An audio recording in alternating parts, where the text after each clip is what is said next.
Shahid Chaudhary have raised the hand.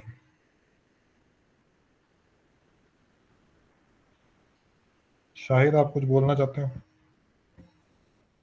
And Sudha Singh.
So today we will be studying about the laws of business.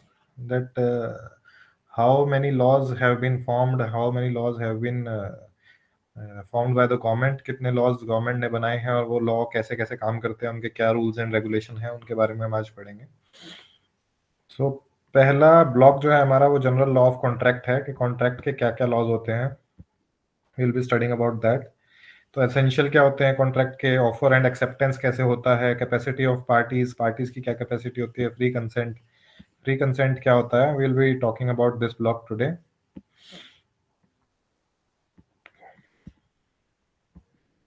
As the screen is shared you can open the book. आप अपने पास भी books open कर सकते हैं. You already have studied, अगर आपने पढ़ लिया है इस ब्लॉग को तो आप उसमें से अभी क्वेश्चंस पूछ सकते हैं जिससे कि हमारा टाइम बचे और ये काउंसलिंग सेशन जल्दी से हम दूसरे ब्लॉग को भी कवर कर पाएँ. तो लोग जो जितने भी लर्नर्स ज्वाइन किया है वो अपने क्वेश्चंस पहले ही पुट अप कर सकते हैं सो दैट हम फर्दर इसको इसमें से मेन पार्ट ही पढ़ें और we can discuss only the main parts and proceed to the next block. If no one have studied yet, So I have to narrate all the block, which will take some time. I think no one have been studying about this. So हम शुरू करते हैं unit 1 से, block 1 की unit 1 से, essentials of contract. What are the essentials of contract? What is law? Meaning of sources of business law. Law क्या होता है? बिजनेस लॉ क्या होता है? ये हम पढ़ेंगे. लॉ क्या होता है, किसी को अगर आइडिया हो, if anyone know about what is law? Law क्या है?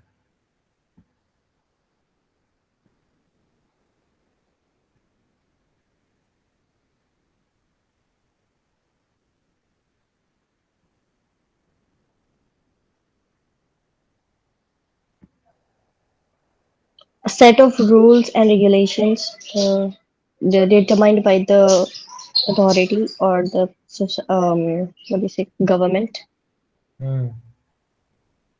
ओके. Anyone else knows? आप कुछ भी बोल सकते हैं. Can tell any. Morals principles जो गवर्नमेंट द्वारा बनाए जाते हैं. जी जी जी जी जी. आप कुछ भी आप बता सकते हैं. इन्होंने ठीक बताया जैसे.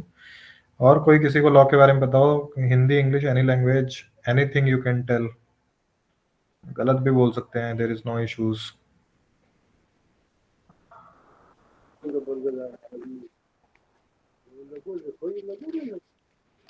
सर कहना है. Yeah sure sure. Yes sir. Sir जो लॉ है वो प्रिंसिपल्स, मतलब कि लॉ में प्रिंसिपल्स बने होते हैं, रिकॉग्नाइज किए गए होते हैं, ठीक है, by the state in the administration of justice. Okay. Anyone else? तो लॉ के द्वारा हम लोग अपना जो कोई भी बिजनेस या कोई भी पार्टनरशिप एक्ट होता है उसको हम लॉ से ये कर सकते हैं. एक एग्रीमेंट पेपर रहेगा जिससे हम लोग ये कर लेंगे प्रॉफिट लॉसेस और हम लोग का बिजनेस कब स्टार्ट हुआ है, अगर कोई पार्टनर ऐड होता है या रिटायरमेंट होता है उसको कितना प्रॉफिट हम लोग रिटायरमेंट में शेयर करेंगे, वो सब लॉ एक कॉन्ट्रैक्ट में लिखा रहता है. और वो हम लोग according to the court advocate से करा के हम लोग ये एग्रीमेंट स्टार्ट करते हैं.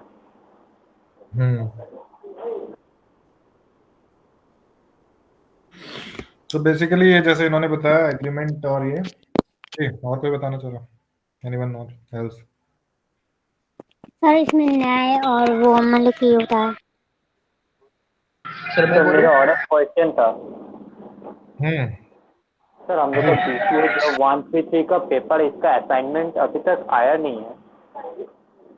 Assignment question paper? हाँ, असाइनमेंट क्वेश्चन पेपर अभी तक हम लोग ने बहुत जन ये सर्च किया किंतु ये पेपर का एक्चुअली मिल नहीं रहा है. आप इसको, वो भी आपका आरसी है, उस पर मेल कर दीजिए कि मुझे मिल नहीं रहा है, वो आपको हेल्प करेंगे. Okay sir. सेकंड सेम के नहीं आया ना अभी बस. तो अब हम इसके बारे में शुरू करते हैं अपना. ये लॉ जैसे कि सबने बताया, सबने अलग अलग ब्रांचेस बताई लॉ की. लॉ एग्रीमेंट भी होता है, law is agreement. Then law can be anything. Every person have told the branches of law. Branches बताई हैं उन्होंने लॉ की, कि लॉ की क्या क्या ब्रांचेस हो सकती हैं.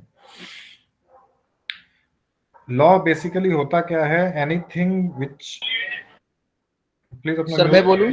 या सर सर सर आप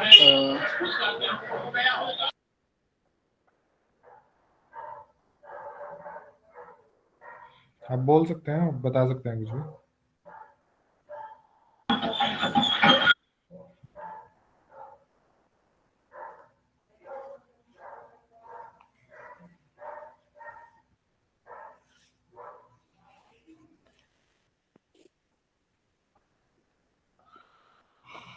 तो आई थिंक जो बताना चाहते थे वो बता चुके हैं. सर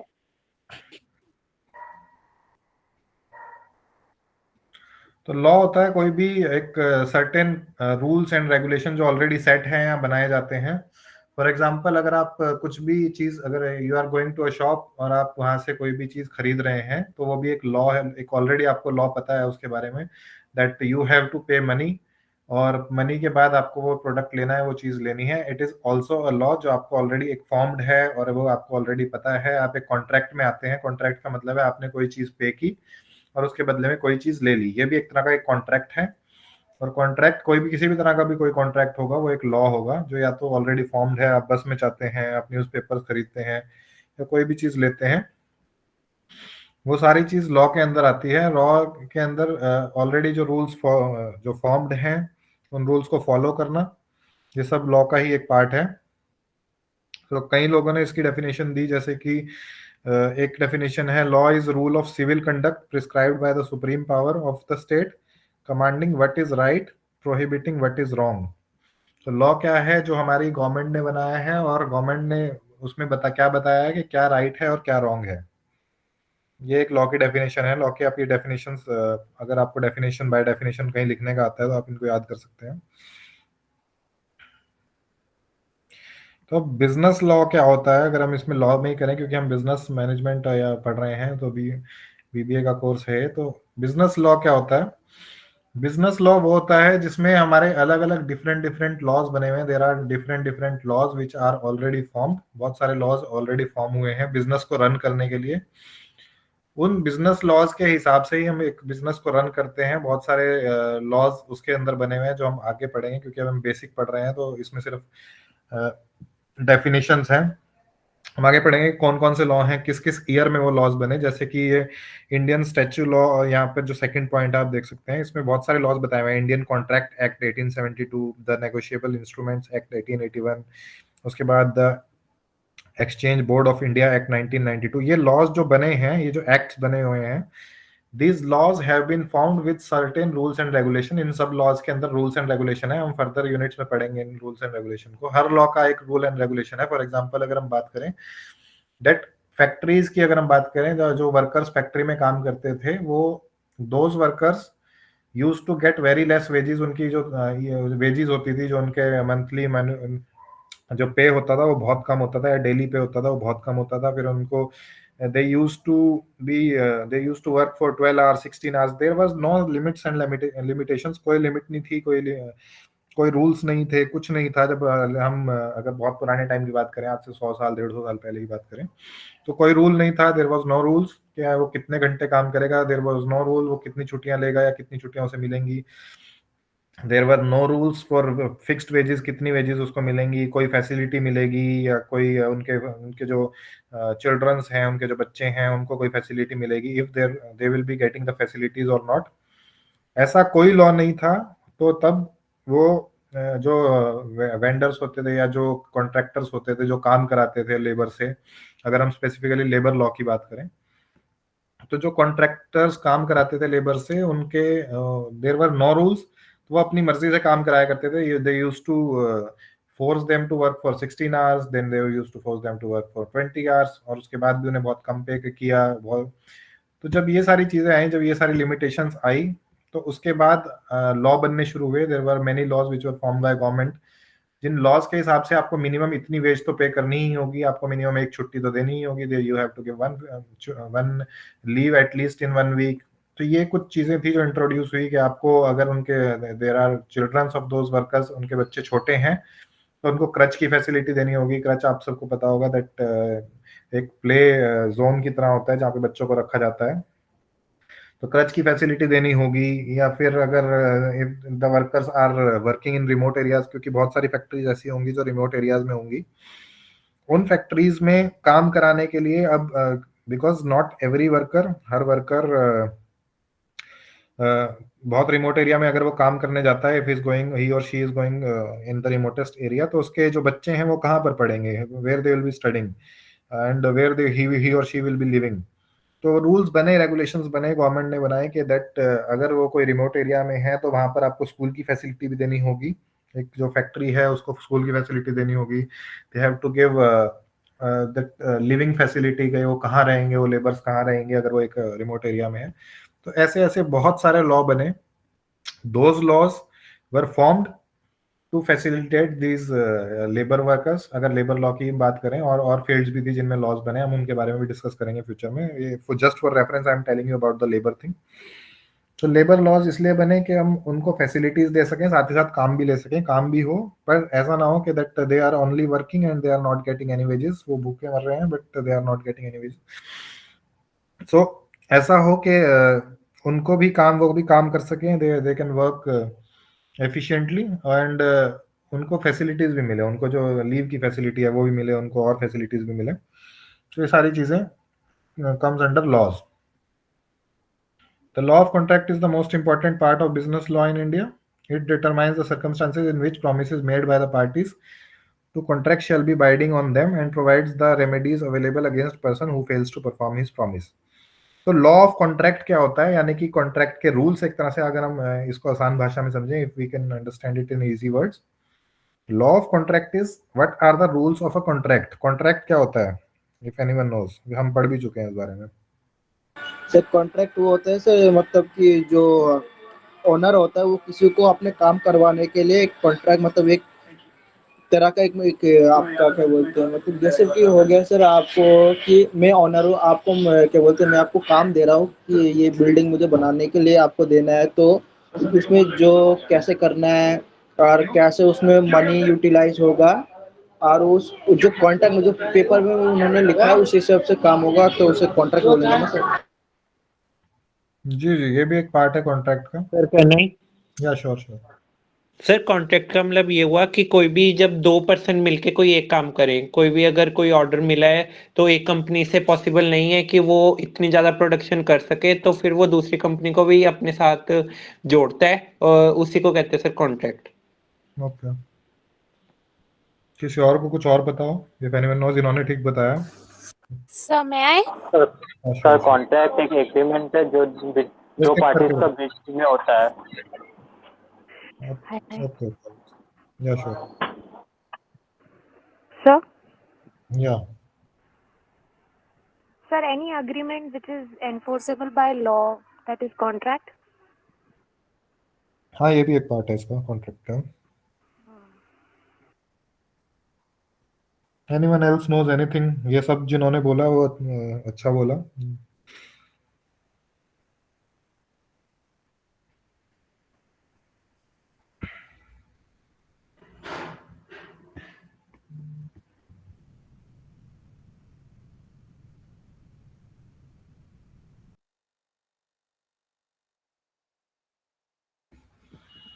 सो कॉन्ट्रैक्ट होता है, क्यों मुझे लगता है कोई और, no one else is speaking now. तो कॉन्ट्रैक्ट होता है एक किसी भी दो पार्टीज के बीच में, किसी भी दो पर्सन्स के बीच में म्यूचुअल एग्रीमेंट होना, किसी भी दो लोगों के बीच में या किसी दो कंपनीज के बीच में, दो पार्टीज के बीच में एक कॉन्ट्रैक्ट होना। जो कॉन्ट्रैक्ट के अंदर क्या होता है, there are rules and regulations, बहुत सारे रूल्स एंड रेगुलेशंस होते हैं, प्रोमिसेस होते हैं, और सारी चीजें रेमेडीज होती हैं उसमें। हर चीज कॉन्ट्रैक्ट में एक तरह से हर चीज अवेलेबल होती है। कॉन्ट्रैक्ट का एक बहुत एक सिंपलेस्ट एग्जांपल इज, जो आप एक रेंट एग्रीमेंट बनाते हैं, अगर if someone is having rent, अगर आप खुद रेंट पे रहते हैं या फिर आपके यहाँ कोई रेंट पे रहता है, and there is a agreement between you and दो लोगों के बीच में एक एग्रीमेंट होता है दैट अगर आप for example if you are owner, अगर आप मकान मालिक हैं, तो आप एक रूल्स एंड रेगुलेशन सेट करते हैं that you will be living in my house with these rules and regulation. आप इस रूल्स एंड रेगुलेशन के साथ रहेंगे। सर एक बाइंडिंग एग्रीमेंट होता है दोनों के बीच में, बाइंडिंग एग्रीमेंट। जी, जब बोलने के लिए बोला जाए तो प्लीज तभी बोलें, जब बीच में ना आए। तो किसी भी दो लोगों के बीच में, सिंपल एग्जांपल आपका एक रेंट एग्रीमेंट हो सकता है, जिसमें दो लोगों के बीच में कॉन्ट्रैक्ट होता है कि आप हमारे घर में किस तरह रहेंगे, कितना हमें पे करेंगे, एंड हाउ अबाउट कितने टाइम बाद the rent will be increased and all those things. Every point is mentioned there, आप that you will be keeping the house clean, you will be having all those facilities which you are having, you will be getting those facilities। इतनी facilities आपको मिलेंगी, ये facilities आपको नहीं मिलेंगी, that water का इतना होगा, that electricity will be dealt like that, and बहुत सारे rules and regulations आपके फॉर्म होते हैं। उन रूल्स एंड रेगुलेशंस को रूल्स एंड रेगुलेशन को जो फॉलो करना, उनको उसका एक कॉन्ट्रैक्ट बनाना, उस कॉन्ट्रैक्ट पे दोनों लोगों को साइन करना, that both the parties will B signing that contract, that both the parties will be following those rules and regulation, ये सब आता है कॉन्ट्रैक्ट के एक पार्ट में। तो उसके लिए एक इंडियन कॉन्ट्रैक्ट एक्ट 1872 भी है, जिसके अंदर बहुत सारी चीजें कवर की गई हैं, जिसके अंदर all contracts cover special provisions, कितने क्या गारंटी होगी, क्या एजेंसी होगी, मतलब सारे एक इंडियन कॉन्ट्रैक्ट एक्ट के अंदर भी एक रूल्स एंड रेगुलेशन सेट किए गए हैं कि किस तरह से कॉन्ट्रैक्ट एक बनेगा, क्या क्या उसमें पार्ट्स होंगे, क्या क्या उसकी एप्लीकेशंस होंगी, क्या उसमें क्या क्या चीज़ को फॉलो किया जाएगा। वो सारा इंडियन कॉन्ट्रैक्ट एक्ट 1872 में, इसको ब्रीफली एक्सप्लेन होगा मेरे ख्याल से नेक्स्ट सेकंड या थर्ड यूनिट में या फर्दर। तो हम इसके बारे में नेक्स्ट यूनिट्स में पढ़ेंगे कि इसके अंदर है क्या और क्या क्या रूल्स एंड रेगुलेशंस हैं, क्या क्या चीज़ें किसी दो लोग जो कॉन्ट्रैक्ट करते हैं उनके बीच में उन्हें फॉलो करनी है। What are the things that two persons, two parties will be following while having a contract। तो इसमें जैसे बताया, before 1930 this act also contained special provisions relating to contracts of sale of goods and partnership. In 1930 however these provisions were repealed and separate acts called sale of goods act। तो 1930 से पहले 1872 में जो एक एक्ट है बना था हमारा इंडियन कॉन्ट्रैक्ट एक्ट, इसके अंदर पहले सेल ऑफ गुड्स भी इंक्लूडेड थे कि आप कैसे सेल करेंगे गुड्स को और पार्टनरशिप कैसे होगी। बट बाद में 1930 के बाद इसको चेंज कर दिया गया था और एक नया एक्ट बना दिया गया था, सेल ऑफ गुड एक्ट। तो सेल ऑफ गुड्स का जो जितना भी पार्ट था वो सारा इस एक्ट में डाल दिया गया था। That part was separated from that 1872 act, contract act, and was put in sale of goods act। ये सारी चीजें इसके अंदर हैं। बट कॉन्ट्रैक्ट क्या है वो हम ऑलरेडी पढ़ चुके हैं, इसकी कुछ डेफिनेशंस या हम डिस्कस कर चुके हैं। इसकी कुछ डेफिनेशंस जो अलग अलग लोगों ने दी हैं वो है यहाँ पर। इसकी एक डेफिनेशन हम पढ़ते हैं। अगर contract is an agreement creating and defining the obligations between parties. तो ये डेफिनेशन आप याद कर सकते हैं for the exam point of view. इसका मतलब वही है जो हम डिस्कस कर चुके हैं, we have already discuss that किसी भी दो पार्टीज के बीच में, किसी भी दो लोगों के बीच में एक रूल्स एंड रेगुलेशन सेट होना, या वो किस रूल्स एंड रेगुलेशन से चलेंगे। वो एक बिजनेस के अंदर अगर हम बात करें तो दो पार्टीज के अंदर हो सकता है, दो पार्टनर्स के अंदर हो सकता है वो एक कॉन्ट्रैक्ट। या फिर जैसे कि one of the learners said that अगर हम अपना कोई सफिशिएंटली एक काम नहीं कर पा रहे हैं एक बिजनेस में, तो हम दूसरे किसी बिजनेस के साथ एक कॉन्ट्रैक्ट कर सकते हैं, that we will be working together and giving the output. तो इस एग्रीमेंट का, कॉन्ट्रैक्ट का एक बेसिक मीनिंग यही होता है।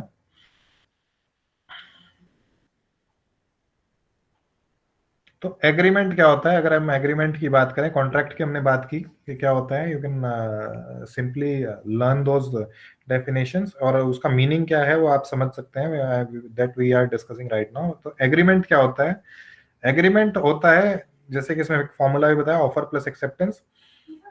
First of all what you will be doing is, अगर आपको किसी के साथ एग्रीमेंट करना है, अगर आपको किसी एक डिफरेंट, अगर आप एक बिजनेस रन कर रहे हैं पर आपको उस बिजनेस में किसी चीज की नीड है, रॉ मटेरियल की नीड है, then you will be having an agreement with a business which is developing the raw material, या फिर वो raw material को कहीं से extract कर रहे हैं।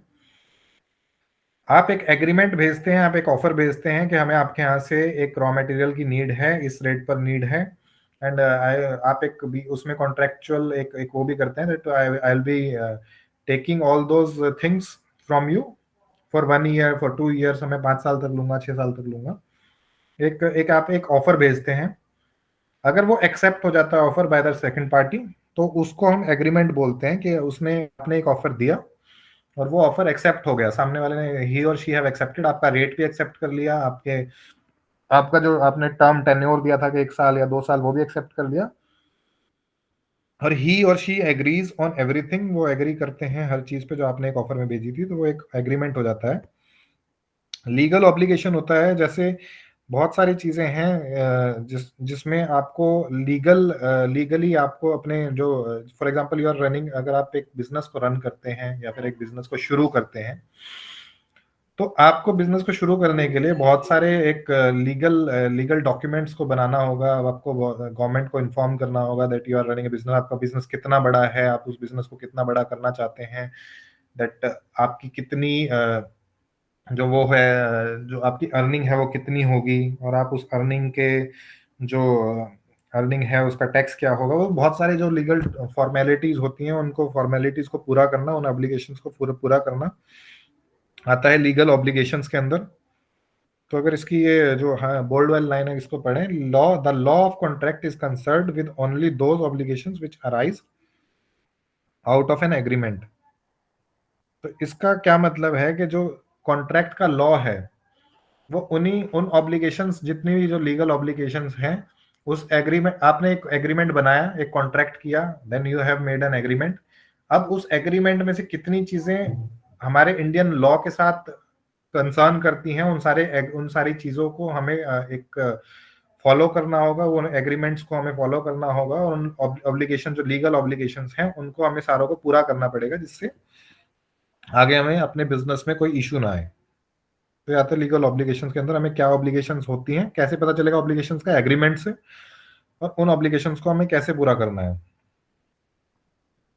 तो क्लासिफिकेशन ऑफ कॉन्ट्रैक्ट, मतलब कॉन्ट्रैक्ट किस किस टाइप का हो सकता है, how many types are there. अगर हम एक कॉन्ट्रैक्ट करते हैं तो on the basis of creation, on the basis of execution, on the basis of enforceability. किस किस टाइप के कॉन्ट्रैक्ट हो सकते हैं? क्रिएशन के टाइप के, मतलब अगर आपको कोई एक एक बिजनेस को क्रिएट कर रहे हैं, एक किसी भी चीज को क्रिएट कर रहे हैं आप, एक एक छोटे से बिजनेस को, बड़े बिजनेस को, या किसी भी चीज के बिजनेस को क्रिएट कर रहे हैं, या फिर एक पार्टनरशिप क्रिएट कर रहे हैं, या फिर आप एक यू आर कीपिंग लैंडलॉर्ड, आप एक यू आर कीपिंग टेनेंट, आप किसी टेनेंट को रख रहे हैं, आप लैंडलॉर्ड हैं।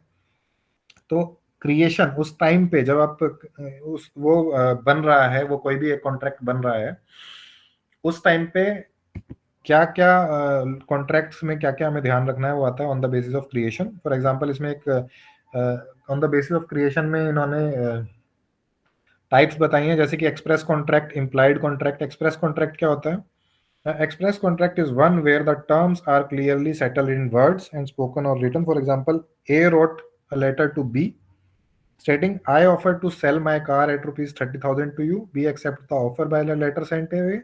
This is N express contract. Express contract क्या है? आपने एक ऑफर दिया, सेकंड वाले ने उसको डायरेक्टली एक्सेप्ट कर लिया।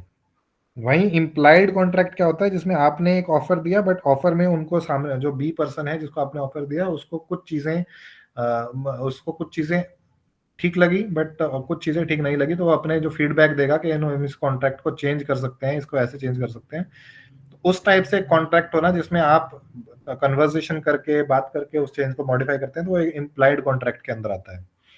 तो on the basis of creation classify हम कर रहे हैं कॉन्ट्रैक्ट्स को। कितनी तरह से क्लासिफाई हो सकता है? 3 तरह से। On the basis of creation, on the basis of execution, on the basis of enforceability. Creation के अंदर 2 पार्ट हैं, एक्सप्रेस कॉन्ट्रैक्ट या इम्प्लाइड कॉन्ट्रैक्ट। मतलब क्रिएशन के टाइम पे क्या क्या, किस किस तरह के कॉन्ट्रैक्ट हो सकते हैं।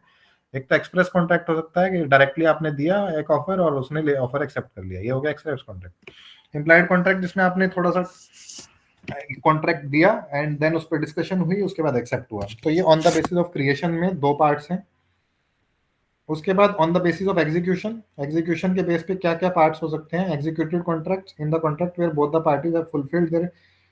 तो जब एग्जीक्यूट हो रहा है, मतलब कॉन्ट्रैक्ट हो चुका है, पर उसके बाद की जो बात है, एग्जीक्यूट मतलब जब वो काम हो रहा है, जब 2 पार्टीज के बीच में एक कॉन्ट्रैक्ट हो चुका है, that we will be doing this work, ये sets of rules and regulation है।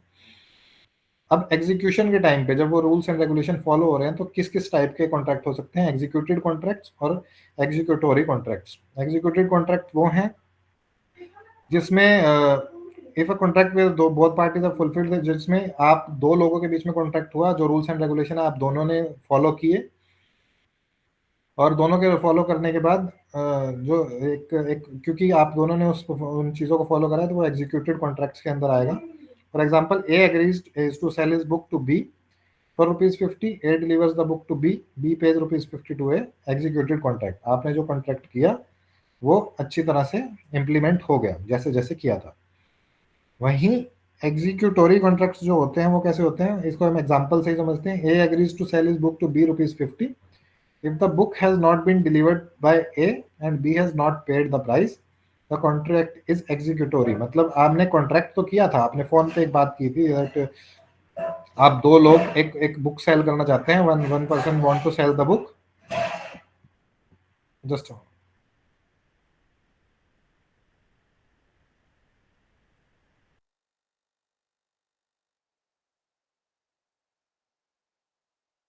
अंजो CJ have raised the hand.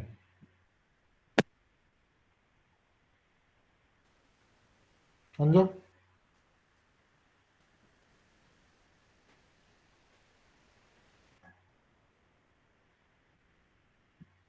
Anju, you want to say something?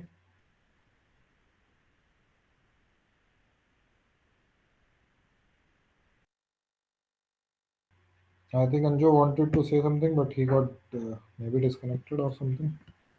So let's talk about on the basis of execution. हमने पढ़ लिया execution के base पे क्या होता है, दैट एक कॉन्ट्रैक्ट एग्जीक्यूट हो गया, that we have laid the rules. हमने रूल्स ले करे कि हम I will be selling you a book of ₹50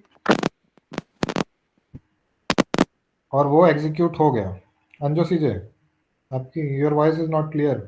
I think you want to speak something.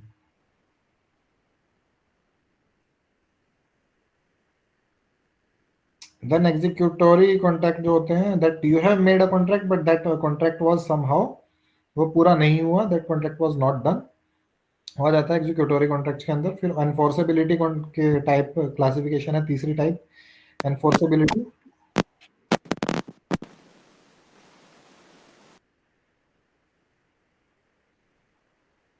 तो एनफोर्सेबिलिटी के बेस पे क्या होता है, दो टाइप के कॉन्ट्रैक्ट होते हैं on the basis of enforceability. Valid contract. Valid contract क्या होता है, that a contract which satisfy all the conditions by, जो भी कॉन्ट्रैक्ट आपने एक कॉन्ट्रैक्ट बनाया है, आपने एक एग्रीमेंट या आपने एक कॉन्ट्रैक्ट भेजा है एक सेकंड पर्सन को, अगर वो सारे रूल्स एंड रेगुलेशन को फॉलो करता है, rules and regulations made by government of India या फिर गवर्नमेंट ऑफ एनी कंट्री जहां पर भी कॉन्ट्रैक्ट हो रहा है, तो वो एक वैलिड कॉन्ट्रैक्ट के अंदर आएगा.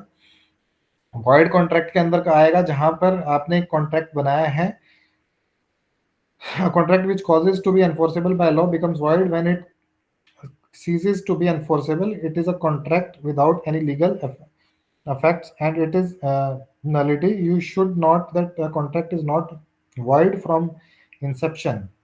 It is valid and binding upon the parties when made, but subsequent to its formation due to certain reason it becomes unenforceable and so treated as void. तो आप अगर किसी लॉ को बनाते हैं, you are making a law, आप दो लोगों के बीच में कॉन्ट्रैक्ट कर रहे हैं, at the time of contract वहां पर कोई भी लॉज उस कॉन्ट्रैक्ट पर नहीं इंप्लीमेंट होते, there are no laws which are implemented on that contract. But after some time वो कॉन्ट्रैक्ट, कुछ लॉज हैं जो बाद में इम्प्लीमेंट हो जाते हैं, तो उस केस में वो कॉन्ट्रैक्ट वाइड हो जाता है. फॉर एग्जाम्पल मैंने एक I have made a contract with second person.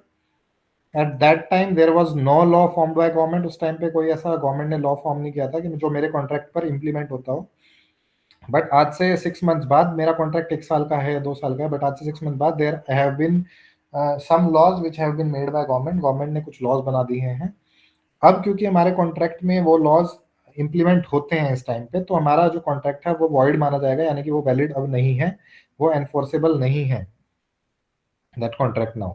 तो अब वो कॉन्ट्रैक्ट क्योंकि एनफोर्सेबल नहीं है, तो या तो हमें रीकॉन्ट्रैक्ट उसको करना पड़ेगा, दोबारा से कॉन्ट्रैक्ट बनाना पड़ेगा, या फिर अगर हम उसी कॉन्ट्रैक्ट पे चलते हैं तो आगे कोई डिस्प्यूट आता है तो वो फिर कॉन्ट्रैक्ट वो वैलिड नहीं होगा, वो वाइड कॉन्ट्रैक्ट माना जाएगा. उसका वो पॉइंट, जिस पॉइंट पर हमें वो गवर्नमेंट का इशू हमें था गवर्नमेंट के साथ, वो पॉइंट हमें वैलिड नहीं होगा फिर उस टाइम पे.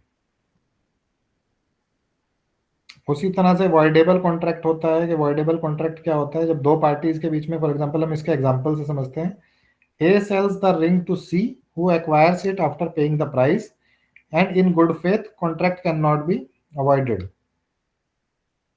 You should note that option to set aside the contract on this ground is not available to the third party. Hence, if the aggravated party choose to regain the contract, it remains enforceable by law. तो voidable contract क्या होता है, जब आपने for example आपने अपना कोई चीज, यू हैव, आपने कॉन्ट्रैक्ट किया बी के साथ, ए ने कॉन्ट्रैक्ट किया बी के साथ that I will be giving you this ring. आप एक रिंग दे रहे हैं बी को और आप उस रिंग को इस रूल्स एंड रेगुलेशन से सेल कर रहे हैं, इतना पैसा दे रहे हैं, और आप उसको एक और रूल उस पर लगाते हैं that you will not be reselling. आप, मैं इस प्राइस में आपको दे रहा हूँ वो रिंग, बट आप इस रिंग को दोबारा से नहीं बेचेंगे, that you will not be selling this. अगर बी सी को वो ही रिंग सेल किसी थर्ड पर्सन को सेल कर देता है, तो जो कॉन्ट्रैक्ट ए और बी के बीच में था, वो कॉन्ट्रैक्ट ए और बी के बीच में ही रहेगा. ए उस रिंग को अब सी से नहीं क्लेम कर सकता है बिकॉज सी के साथ उसका कोई कॉन्ट्रैक्ट नहीं हुआ था. तो अब हम इसको डिफरेंस पढ़ते हैं, वॉइड कॉन्ट्रैक्ट और वॉइडेबल कॉन्ट्रैक्ट का difference. You will be, it will be easy for you to understand. It is void from the very beginning मतलब वो जो भी कोई कॉन्ट्रैक्ट शुरू से ही इनवैलिड है, शुरू से ही इनफोर्सेबल नहीं है, वो एक वॉइड एग्रीमेंट के अंदर आएगा। वॉइडेबल कॉन्ट्रैक्ट होता है it remains valid till it is repudiated by the aggrieved party. मतलब वॉइडेबल कॉन्ट्रैक्ट ए और बी के बीच में वो कॉन्ट्रैक्ट हमेशा से वैलिड था, बट जब जैसे ही बी ने उस कॉन्ट्रैक्ट को तोड़ा और सी को सेल कर दिया, वो वॉइडेबल कॉन्ट्रैक्ट की कैटेगरी में आ गया। इसका एक और पॉइंट पढ़ लेते हैं। Third party does not acquire any rights and, और वर्डेबल में है, an innocent party is in good faith and for consideration acquires good title before the contract is avoided. मतलब थर्ड पार्टी, वॉइड कॉन्ट्रैक्ट में third party involve ही नहीं होती है, क्योंकि वो ऑलरेडी वॉइड ही था कॉन्ट्रैक्ट। जो वॉइडेबल कॉन्ट्रैक्ट है उसमें थर्ड पार्टी को क्योंकि इस बारे में पता ही नहीं है, वो इन गुड फेथ उस चीज को खरीद लेता है, तो वो उस केस में जो क्या है, उसने क्योंकि सी ने उस चीज को, उस कॉन्ट्रैक्ट को, उसके बारे में, ए और बी के भी बारे में जो कॉन्ट्रैक्ट हुआ उसको नहीं पता था, and C in good faith उस चीज को खरीद लेता है, तो वो वॉइडेबल कॉन्ट्रैक्ट के अंदर आता है। अब वो कॉन्ट्रैक्ट वॉइड हो चुका है। इलीगल एंड अनलॉफुल कॉन्ट्रैक्ट कौन से होते हैं? जिसके अंदर हम लॉज को फॉलो नहीं करते हैं, हम अपने जो rules and regulation set by government हैं, अगर हम उनको फॉलो नहीं करते हैं और उसके बाद भी एक कॉन्ट्रैक्ट बना लेते हैं, तो उस केस में वो इलीगल एक कॉन्ट्रैक्ट माना जाएगा, इलीगल एक एग्रीमेंट माना जाएगा। वो शुरू से लेकर आखिरी तक वो कभी वैलिड था ही नहीं, और उसके बेस पे हम लीगली किसी को लीगली हम we can not legally ask that person to do something for us, या फिर हम उस कॉन्ट्रैक्ट के बेस पे हम कभी भी कोई लीगल एक्शन नहीं ले सकते हैं।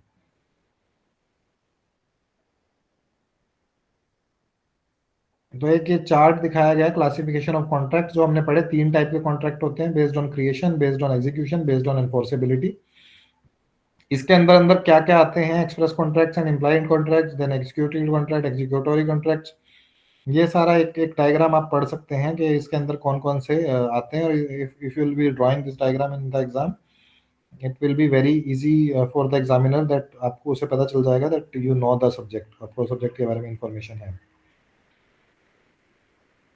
तो essential of a valid contract, अब हमने पढ़ा कि कौन कौन से टाइप के कॉन्ट्रैक्ट होते हैं, दैट किस किस टाइप के कॉन्ट्रैक्ट होते हैं, कौन कौन से उनकी जो टाइप्स हैं, वो वॉइड कॉन्ट्रैक्ट क्या होता है, इलीगल कॉन्ट्रैक्ट क्या होता है, ये इसके बारे में एक ओवरव्यू हमने लिया। अब एक कॉन्ट्रैक्ट अगर हम बना रहे हैं, फॉर एक सिंपल एक कॉन्ट्रैक्ट बना रहे हैं, तो उसके अंदर क्या क्या चीजें हमें कंसीडर करनी है, वो सारी आएंगी एसेंशियल्स ऑफ वैलिड कॉन्ट्रैक्ट के अंदर। फॉर एग्जाम्पल इसमें ये 10 पॉइंट्स दिए गए हैं एसेंशियल ऑफ वैलिड कॉन्ट्रैक्ट के अंदर। Proper offer and it's proper acceptance, एक प्रॉपर ऑफर देना और उसकी एक प्रॉपर एक्सेप्टेंस होना, ये भी एक वैलिड कॉन्ट्रैक्ट का पार्ट है। पर intention to create legal relationship, एक लीगल रिलेशनशिप बनाना, उसकी इंटेंशन होना, मतलब एक दो लोगों के बीच में एक इंटेंशन होना कि हमें लीगली सारे रूल्स फॉलो करने हैं, ये भी एक पार्ट है। फ्री कंसेंट देना, दोनों के बीच में कंसेंट होना। देन लॉफुल कंसिडरेशन होना, लॉज को हमें कंसीडर करना। सर्टेनिटी ऑफ मीनिंग, जो हम बात कह रहे हैं उसका एक मीनिंग हो और हम दोनों, उसको दो पार्टीज हैं, दोनों हम उस चीज को समझें, लीगल फॉर्मेलिटीज को हम पूरा करें, ये सारा आ जाता है इसके अंदर।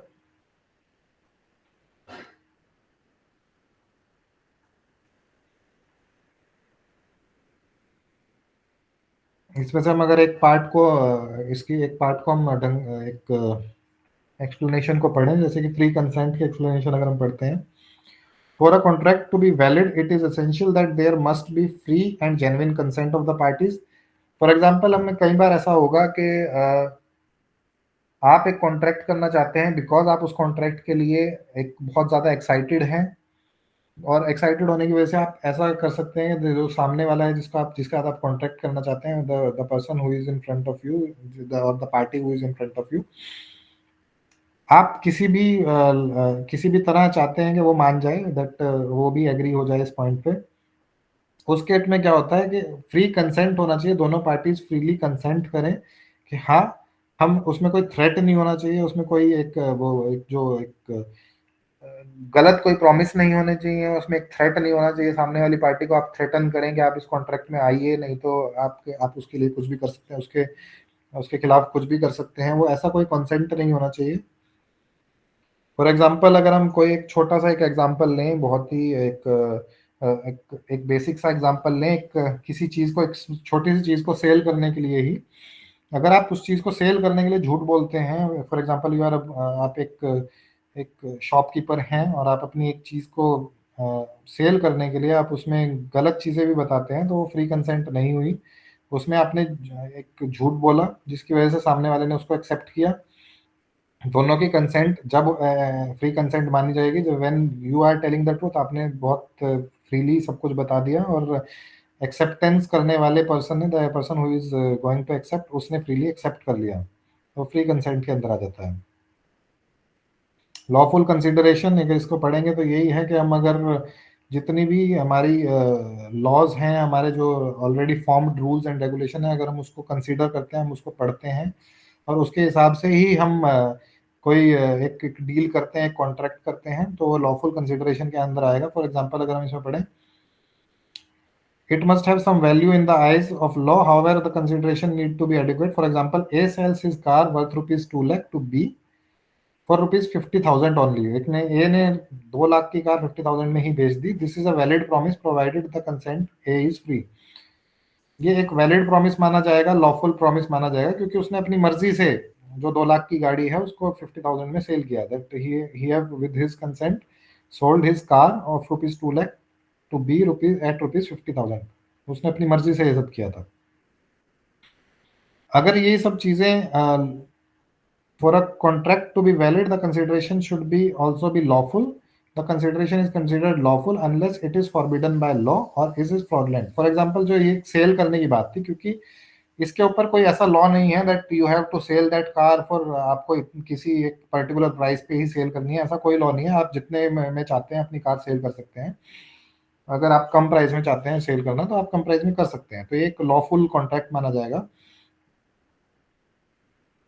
ऐसे ही अलग अलग कॉन्ट्रैक्ट्स के बारे में डेफिनेशन है, सारी डेफिनेशन हम नहीं पढ़ेंगे इसमें, ये डेफिनेशंस आप पढ़ेंगे खुद अपने आप। अगर किसी को कोई इशू आता है then they can ask about that particular definition.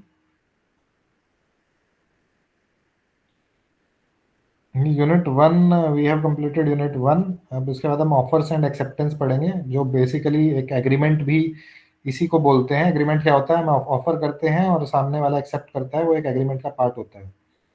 तो यूनिट 1 में किसी को कोई इशू हो या फिर किसी ने कुछ पढ़ा हो, if someone have read unit 1 and someone have any issue about any topic, they can ask so that we can proceed with unit 2.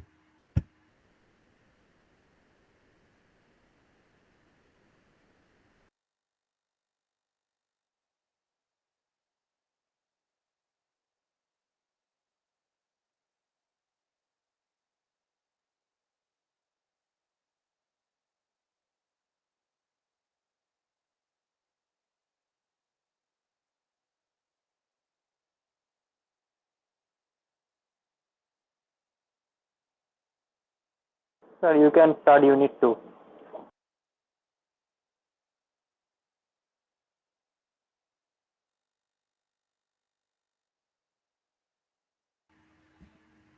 Sir, Yes. वैधानिक औपचारिकताएं क्या होती हैं? उपचार, वैधानिक औपचारिकता क्या होती है? अब इसमें से बताइए जो हम पढ़ रहे हैं। वैधानिक औपचारिकता मुझे नहीं लगता इसमें है।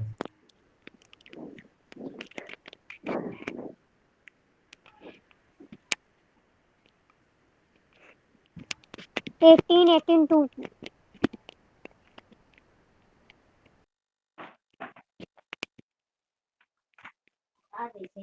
1882 यस 1882 कहीं नहीं है इसमें प्रियांशी।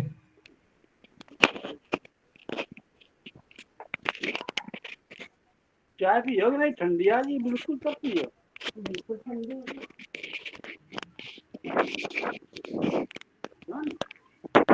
प्रियांशी आपको पता है तो बताइए, नहीं तो आप म्यूट कर दीजिए।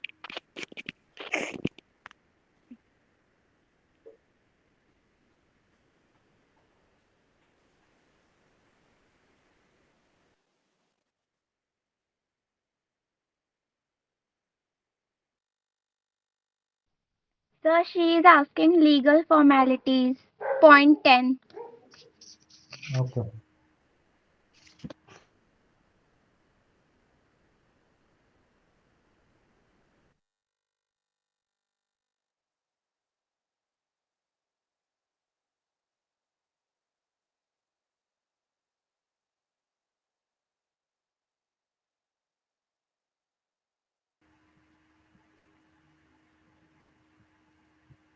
सर 1882। आई थिंक आप दूसरी बुक में से पढ़ रहे हैं। अगर वो लीगल फॉर्मेलिटीज है तो हम लीगल फॉर्मेलिटीज ही पढ़ते हैं इसमें। आप किसी और बुक से पढ़ रहे हैं, मुझे नहीं पता है कौन सी बुक से आप पढ़ रहे हैं। बिजनेस लॉ की पढ़ रहे हैं। 1882 इसमें कहीं टॉपिक ही नहीं है, आपके सामने बुक खुली हुई है।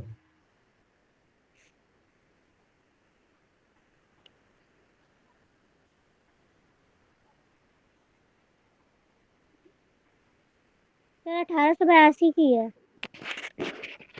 प्रियांशी, आप ये बुक खोलिए जो बुक हम जिस बुक से हम पढ़ रहे हैं, ई ज्ञान कोश पे इग्नू की एक। सर यही तो टॉपिक है, इसमें है तो ट्रांसफर ऑफ प्रॉपर्टी एक्ट 1882।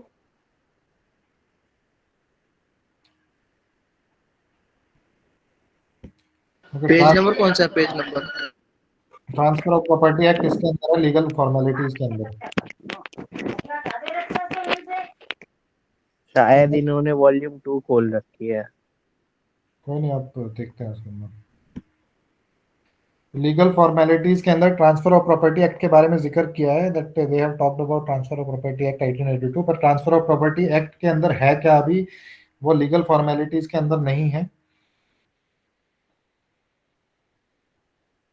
तो लीगल फॉर्मेलिटीज क्या होती हैं? बेसिकली ये एक बेसिक चैप्टर चल रहा है जो हम पढ़ रहे हैं इस टाइम में। अगर इसके अंदर जो एक्ट्स हैं वो हमारे नेक्स्ट यूनिट में या नेक्स्ट टू नेक्स्ट यूनिट में आएंगे या नेक्स्ट ब्लॉक में आएंगे I think.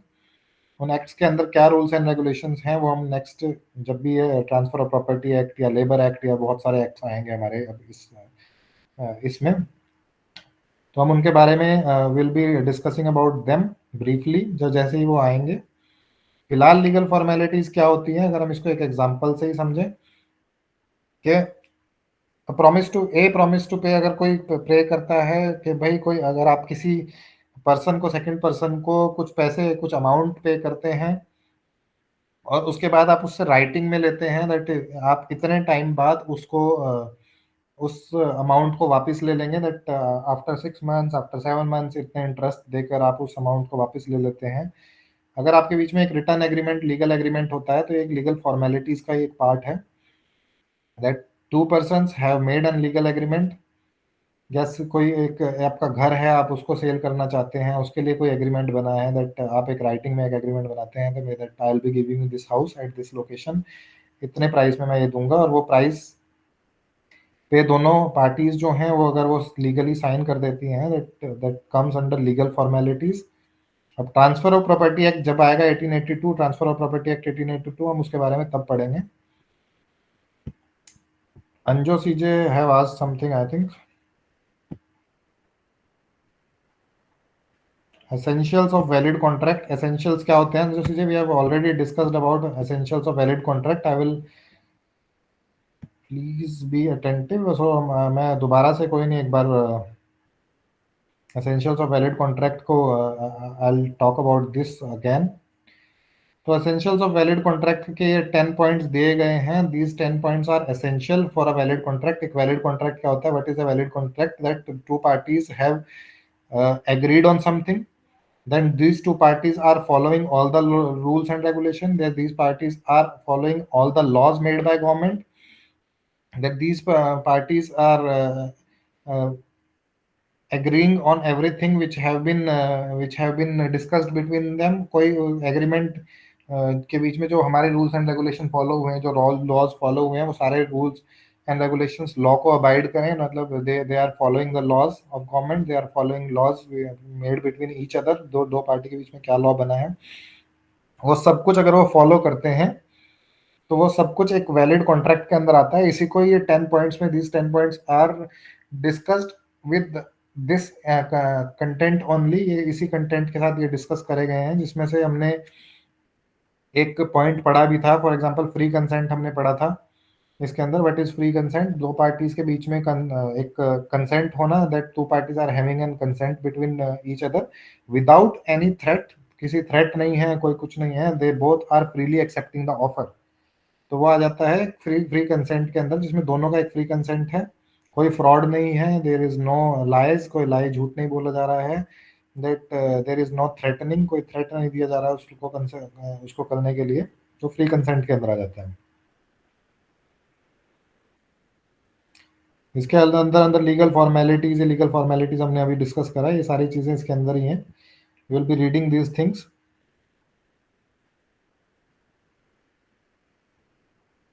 So we'll be continuing with this unit second, offer and acceptance. Offer and acceptance क्या होता है? Where that we have already discussed that one person will be giving and or making an offer. One person एक person एक offer देगा. Second person is accepting that offer.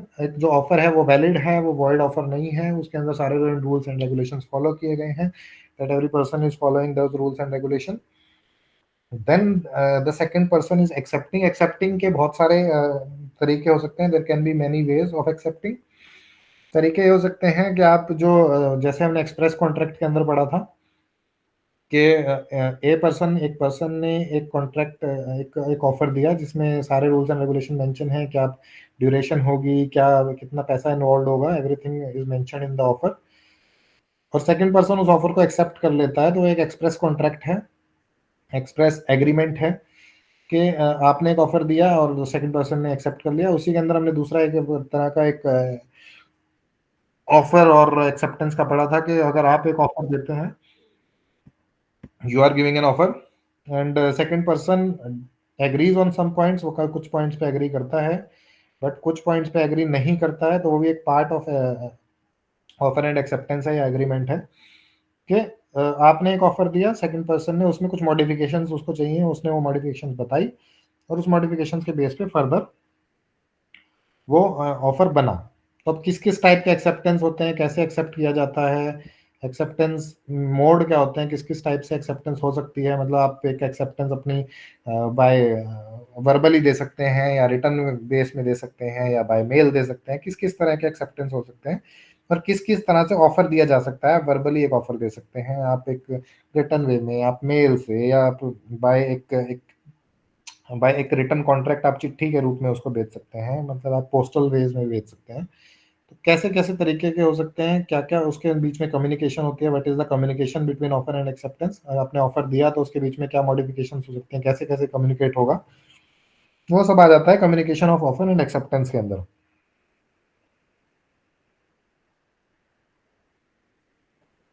Revocation of offer and acceptance, ये सारी चीजें आ जाती हैं.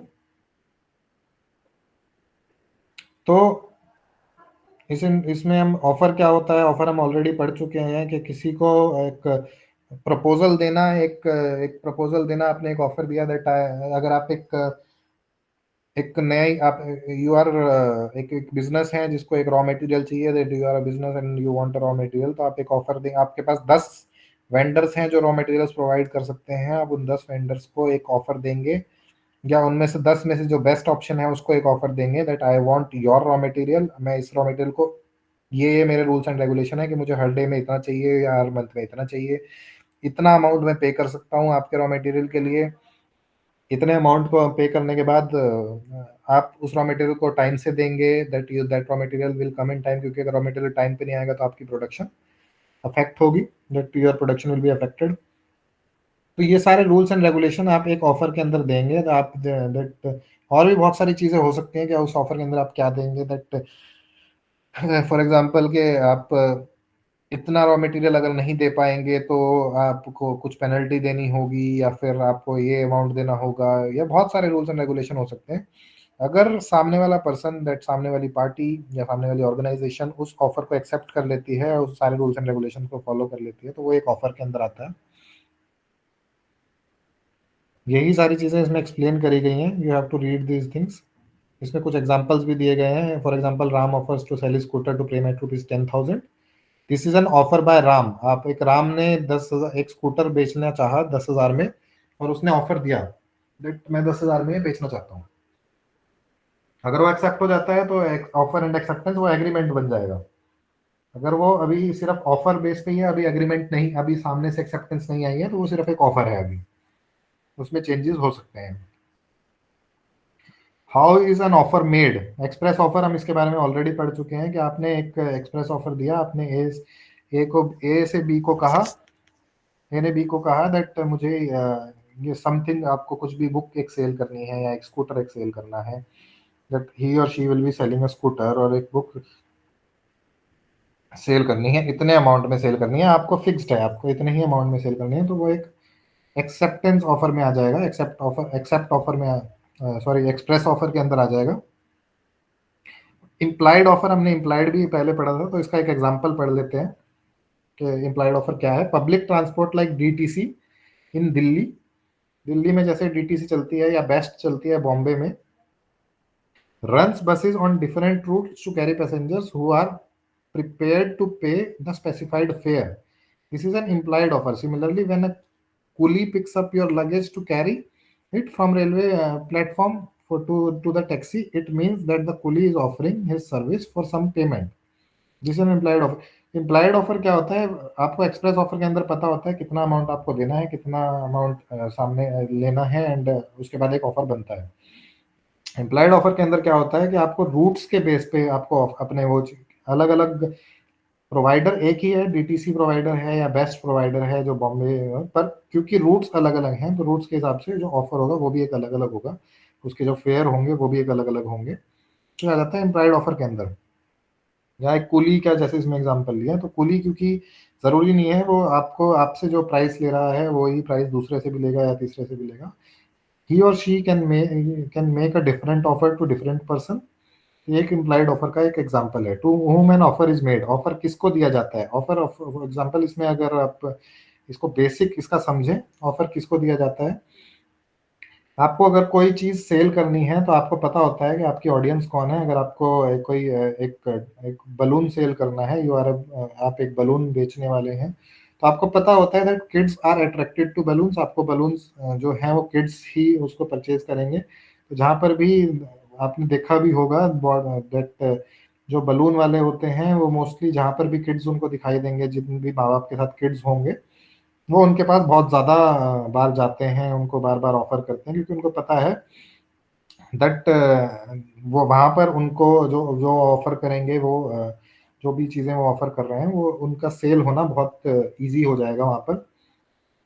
तो offer उन लोगों को दिया जाता है, उन जगह पे दिया जाता है। एक बेसिक एग्जांपल था, उन जगह पे दिया जाता है जहाँ पर आपको पता है that offer will be accepted easily, और आपको एक बेनिफिट होगा उस ऑफर को बनाने पे। अगर हम यहाँ पर इनकी एक इस पैरा में से एक डेफिनेशन पढ़े, that an offer can be accepted only by a person to whom it is made, hence we must know how to identify the person to whom the offer has been made. From a point of view, an offer may be specific or general. When the offer is made to definite person or a particular group of person, it is known as a specific offer, and it can be accepted only by that definite person or that particular group of person whom it is made.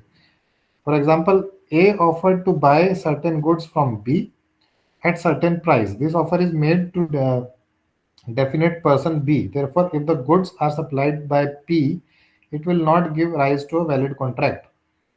तो एक बहुत simple सी भाषा में हमने ऐसे समझा था कि किसी भी एक ऐसे पर्सन के साथ एक ऑफर किया जाता है, जो पर्सन उस चीज को लेने के लिए जो पर्सन उस चीज को लेना चाहता है, उस पर्सन के साथ एक ऑफर किया, एक ऑफर उस पर्सन को दिया जाता है। अगर ए ने बी को एक ऑफर दिया है पर जो गुड्स हैं बी ने पी से ले लिया, किसी और पर्सन से ले लिया, तो वो एक वैलिड ऑफर नहीं है। तो legal rules for a valid offer, valid offer के लिए क्या लीगल रूल्स हो सकते हैं। Offer must intend to create legal relations, terms of offer must be certain, definite, not वेग।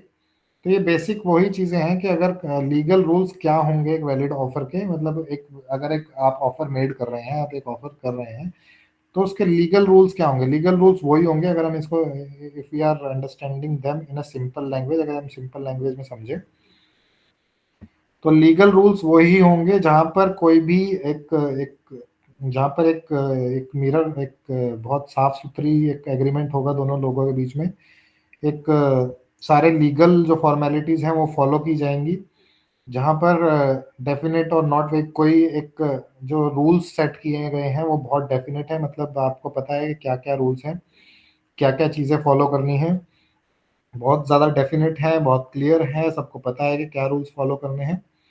उसके बाद उसके अंदर कोई भी फेक चीज़ नहीं है, कोई फेक प्रॉमिस नहीं है, कोई थ्रेट नहीं है, जैसे इसमें वेग के बारे में बताया, कोई थ्रेट नहीं है। The offer must be distinguished from mere declaration of intention. So sometimes a person may make a statement without any intention of creating a binding obligation. Such statement or declaration only indicates that he is willing to negotiate and an offer will be made.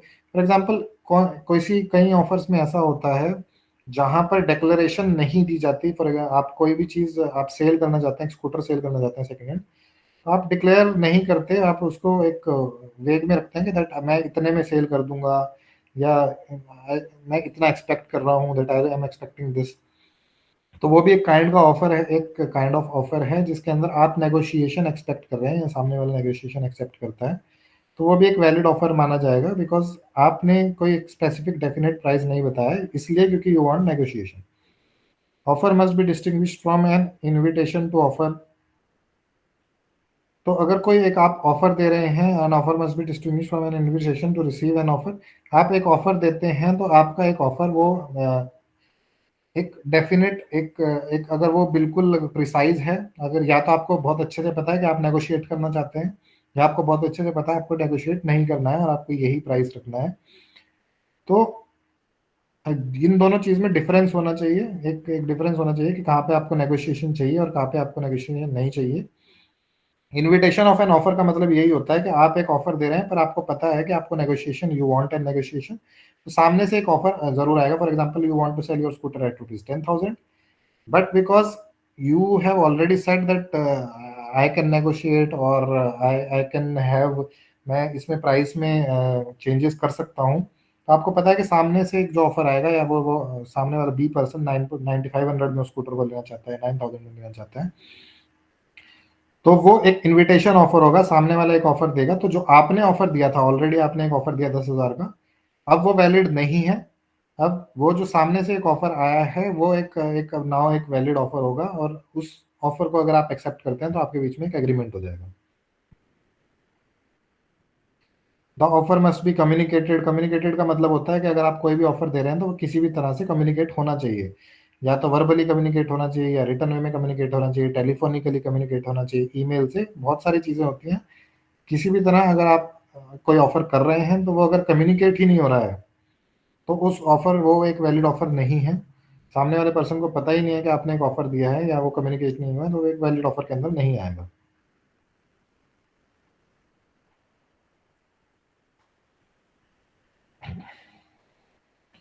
Special terms and condition and offer must also भी communicated. कोई आप एक special terms and condition रखते हैं तो वो भी communicate होनी चाहिए। बहुत, जैसे कि आप बहुत बार आप देखते होंगे एड्स में क्या होता है, जितनी भी म्यूचुअल फंड्स की एड्स आती हैं तो लास्ट में एक वो छोटा सा जो एक बहुत तेजी से they are telling it in very fast, वो कुछ टर्म्स एंड कंडीशन होती हैं जिसको बहुत जल्दी जल्दी पढ़ देते हैं, so that most of the persons जो उसको सुन रहे हैं वो उनको समझ भी ना आए, आते टाइम तो उनको समझ में भी नहीं आता।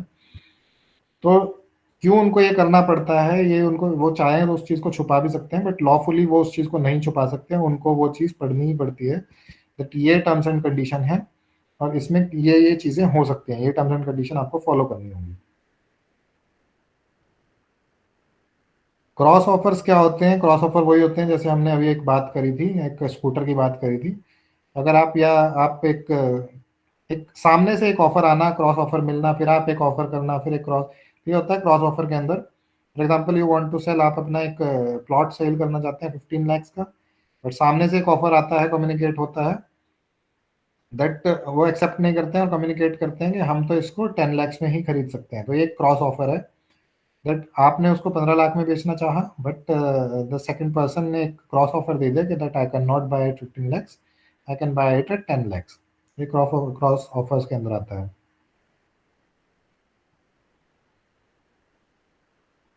अब स्टैंडिंग ऑफर्स क्या होते हैं? स्टैंडिंग ऑफर्स वो होते हैं जिसमें आपने एक ऑफर किया, कोई चीज ऑफर की, sometimes an offer may be a continuous in nature, in that case it is known as standing offer. जो कॉन्टिन्यूअस इन नेचर होता है, इसको हम एग्जांपल से समझते हैं कि कॉन्टिन्यूअस इन नेचर कौन कौन से ऑफर हो सकते हैं। A agrees to supply coal of any quantity to B at a certain price as will be ordered by B during the period of 12 months. It is a standing offer। तो मतलब A ने कोई चीज बेचने के लिए, इसमें कोल का एग्जांपल लिया है, आप किसी भी चीज का एग्जांपल ले सकते हैं। एक कोई रॉ मटेरियल है, कोई प्लास्टिक फैक्ट्री है जो टॉयज बनाती है, तो ए ने एग्रीमेंट किया बी से कि या प्लास्टिक फैक्ट्री वाला बी है, उसको एग्रीमेंट किया कि that I will be providing you plastic, अब मैं प्लास्टिक दूंगा और जितनी आपको प्लास्टिक चाहिए होगी उसी हिसाब से यू कैन पे मी। ऐसा कोई एग्रीमेंट नहीं है कि भाई आपको मैं एक मंथ में 20 kgs ही दूंगा, 30 kgs दूंगा, 100 kgs ही दूंगा, ऐसा एग्रीमेंट नहीं हुआ है। बट एग्रीमेंट क्या हुआ है that I will be providing you plastic according to your need, आपकी नीड के हिसाब से मैं प्लास्टिक दूंगा और जितनी एक मंथ में या एक डे में या जिस जिस भी हिसाब से एग्रीमेंट होता है, ऑफर होता है, जितनी भी प्लास्टिक यूज होगी एक मंथ में, I you will be paying me for that plastic only. तो ये क्या हुआ, एक कॉन्टिन्यूअस ऑफर हुआ जिसमें कोई सेट एक रूल्स एंड रेगुलेशन एक सेट नहीं है क्वांटिटी के ऊपर। क्वांटिटी के ऊपर कोई रूल्स एंड रेगुलेशन नहीं है, क्वांटिटी जितनी आप प्रोवाइड करेंगे उतनी क्वांटिटी के हिसाब से प्राइस पे कर दिया जाएगा। तो एक स्टैंडिंग ऑफर रहेगा, 1 साल तक स्टैंड रहेगा। एक्सेप्टेंस, एक्सेप्टेंस क्या होती है, जब हम ऑफर करते हैं और उस ऑफर को, ये बहुत इजी सी टर्म है, हमने बहुत बार डिस्कस भी कर ली है। एक्सेप्टेंस क्या है, कौन उसको एक्सेप्ट कर सकता है, ये सारी चीज़ें वही हैं दैट मैंने एक ऑफर दिया, एक ऑफर दिया आपको that you I want to sell my product at this price, आपने उसको उन्हीं रूल्स एंड रेगुलेशन जो मैंने सेट करे थे उनमें एक्सेप्ट कर लिया, तो ये एक एक्सेप्टेंस के अंदर आता है। हु कैन एक्सेप्ट, एक्सेप्ट वही करेगा जिसको मैंने ऑफर दिया है। फॉर एग्जाम्पल अगर मैंने बी को ऑफर दिया है कि मैं अपना आपको स्कूटर 10,000 में बेचना चाहता हूँ, तो बी ही उस ऑफर को एक्सेप्ट कर सकता है, कोई थर्ड पर्सन उस ऑफर को एक्सेप्ट नहीं कर सकता बी के बिहाफ पे। फॉर एग्जाम्पल मैंने एक किसी लर्नर को कोई चीज़ सेल करने के लिए कोई एक ऑफर दिया, तो वो ही लर्नर उस ऑफर को एक्सेप्ट कर सकता है, वो अपने बिहाफ पे थर्ड किसी लर्नर को नहीं बेच सकता कि दैट तू जा और तू उस ऑफर को ले ले, क्योंकि वो ऑफर उसके लिए बना ही नहीं है। तो हु कैन एक्सेप्ट के अंदर आता है जिस पर्सन के लिए वो ऑफर बना है वही पर्सन उसको एक्सेप्ट करेगा। सर एक बार रिपीट कर दीजिए। आपको क्या समझ नहीं आया प्रियांशी इसके अंदर, एक बार बताएं, फिर मैं वही स्पेसिफिक पार्ट रिपीट कर दूंगा।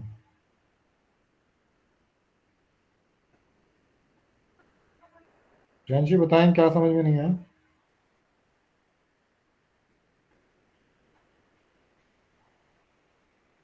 प्रियांशी अगर आपको बीच में नहीं समझ में आता है तो आप पूछ सकते हैं, बट आपको पता होना चाहिए कि आपको क्या पूछना है।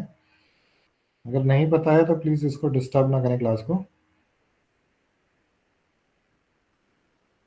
तो क्योंकि इन्होंने पूछा है प्रियांशी ने कि दोबारा एक्सप्लेन कर दीजिए, हम अभी तक पढ़ रहे थे कि किस कोई ऑफर कोई एक्सेप्ट कौन कर सकता है, who can accept the offer. वही बंदा एक्सेप्ट कर सकता है, दैट पर्सन और पार्टी और एन ऑर्गेनाइजेशन एक्सेप्ट कर सकते हैं जिसके लिए ऑफर बना है, उसके बिहाफ पे कोई थर्ड पर्सन उस चीज़ को एक्सेप्ट नहीं कर सकता। अगर ए ने बी को कोई ऑफर दिया है कि सेल करने के लिए, कोई चीज़ सेल करने के लिए, तो वो ऑफर उसी के लिए वैलिड है, उसके बिहाफ पे कोई सी पर्सन आके उस चीज़ को नहीं ले सकता।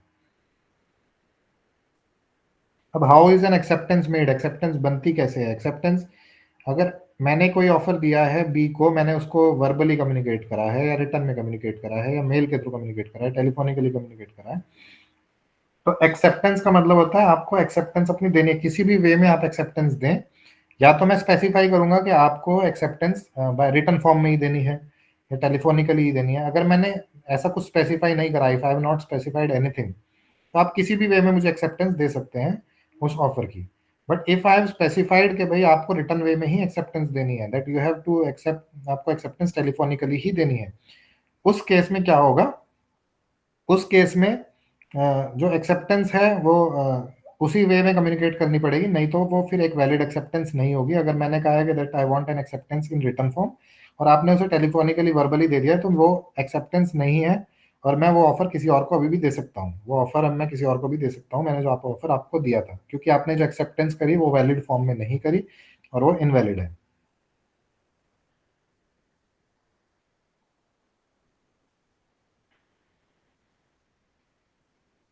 अब एक्सेप्टेंस के क्या क्या लीगल रूल्स हो सकते हैं, क्या मतलब लीगली आपको कैसे एक्सेप्ट करना है, इनमें से हम एक पढ़ते हैं, बाकी आप you have to read it yourself.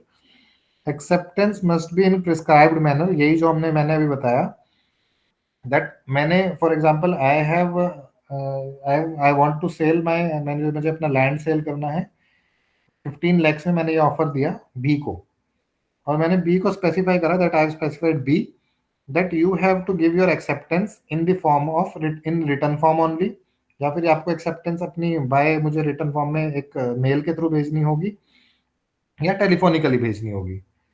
किसी भी केस में जैसे मैंने स्पेसिफाई करा है वैसे ही उसको वो भेजनी होगी, वो एक्सेप्टेंस भेजनी होगी।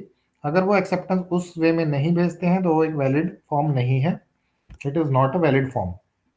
Acceptance must be in prescribed manner, जिस मैनर में मैंने उसको that I wanted that acceptance, जिस मैनर में मुझे चाहिए उसी मैनर में अगर मिलती है तो वो एक वैलिड एक्सेप्टेंस मानी जाएगी। एक्सेप्टेंस मस्ट बी कम्युनिकेटेड, मतलब एक्सेप्टेंस अब जो आपने एक कॉन्ट्रैक्ट को एक्सेप्ट कर लिया है या आपने उसको एक्सेप्ट कर लिया, वो एक कम्युनिकेट होना चाहिए, वो आपको पता होना चाहिए। अगर वो कम्युनिकेट हुई नहीं है, मतलब अगर फॉर एग्जांपल वो आपने जो एक्सेप्टेंस दी वो किसी भी वजह से कम्युनिकेट ही नहीं हुई, आपने वर्बली दी पर वर्बली वो जो वो किसी भी वजह से वो कम्युनिकेट नहीं हो पाई, या आपने एक चिट्ठी के फॉर्म में दी, वो चिट्ठी नहीं पहुंच पाई वहां पर, तो फिर वो एक्सेप्टेंस वैलिड नहीं है। वो ऑफर वो पर्सन किसी और को भी दे सकता है क्योंकि आपने अपनी एक्सेप्टेंस एक तरह से दी ही नहीं है। You should note that offerer, while making an offer, cannot impose a burden on the other party to communicate his refusal or मतलब जो ऑफर दे रहा है वो अपना फोर्सफुली फोर्स नहीं कर सकता है आपको एक्सेप्टेंस के लिए। ये भी एक आपको पॉइंट याद रखना है जब आपको किसी को एक्सेप्टेंस देनी है उस वैलिड की, कि आपको अगर कोई फोर्स कर रहा है तो आप लॉफुली उसको मना कर सकते हैं, आपके ऊपर कोई दबाव नहीं होगा एक्सेप्ट करने का। Acceptance must be communicated by a person who has the authority to accept. For example कई बार ऐसा होगा कि आप एक कंपनी के साथ एक एग्रीमेंट करते हैं, आप एक ऑफर देते हैं कंपनी को। अब उस कंपनी ने एक पर्सन, एक डेजिग्नेटेड पर्सन दिया हुआ है, वो सीईओ भी हो सकता है, मैनेजर भी हो सकता है। That company have made that person the authority, उस पर कंपनी ने उस पर्सन को अथॉरिटी बना दिया है।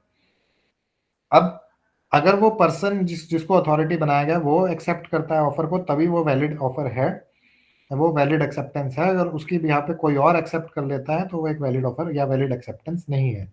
तो जो अथॉरिटी है वो ही एक्सेप्ट करेगा, तीसरा पर्सन एक्सेप्ट नहीं कर सकता, वैलिड एक्सेप्टेंस वो होगी। अब communication of offer and acceptance के अंदर वही चीजें आ जाती हैं। कम्युनिकेशन का मतलब है कि आप कैसे कम्युनिकेट करते हैं। कम्युनिकेशन करने के बहुत सारे तरीके हो सकते हैं, वो सारी चीजें इसमें बताई गई हैं। आप एक प्रपोजल दे सकते हैं, आप एक रिटर्न फॉर्म में दे सकते हैं, आप पेपर कम्युनिकेशन कर सकते हैं, मेल पे कर सकते हैं, आप एक कॉन्ट्रैक्ट बना सकते हैं जो हम एक लीगल कॉन्ट्रैक्ट बोलते हैं जिसको। तो ये सारे वे ऑफ कम्युनिकेशन है।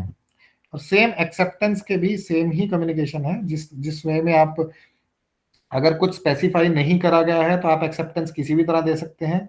अगर कोई चीज स्पेसिफाई करी गई है कि एक्सेप्टेंस इसी फॉर्म में होनी चाहिए, इसके बहुत सारे एग्जांपल्स यहाँ पर दी गई हैं। भी Hyderabad sends an acceptance by post, वो बाय पोस्ट भेजते हैं 10 lakh. Communication of acceptance is complete against A.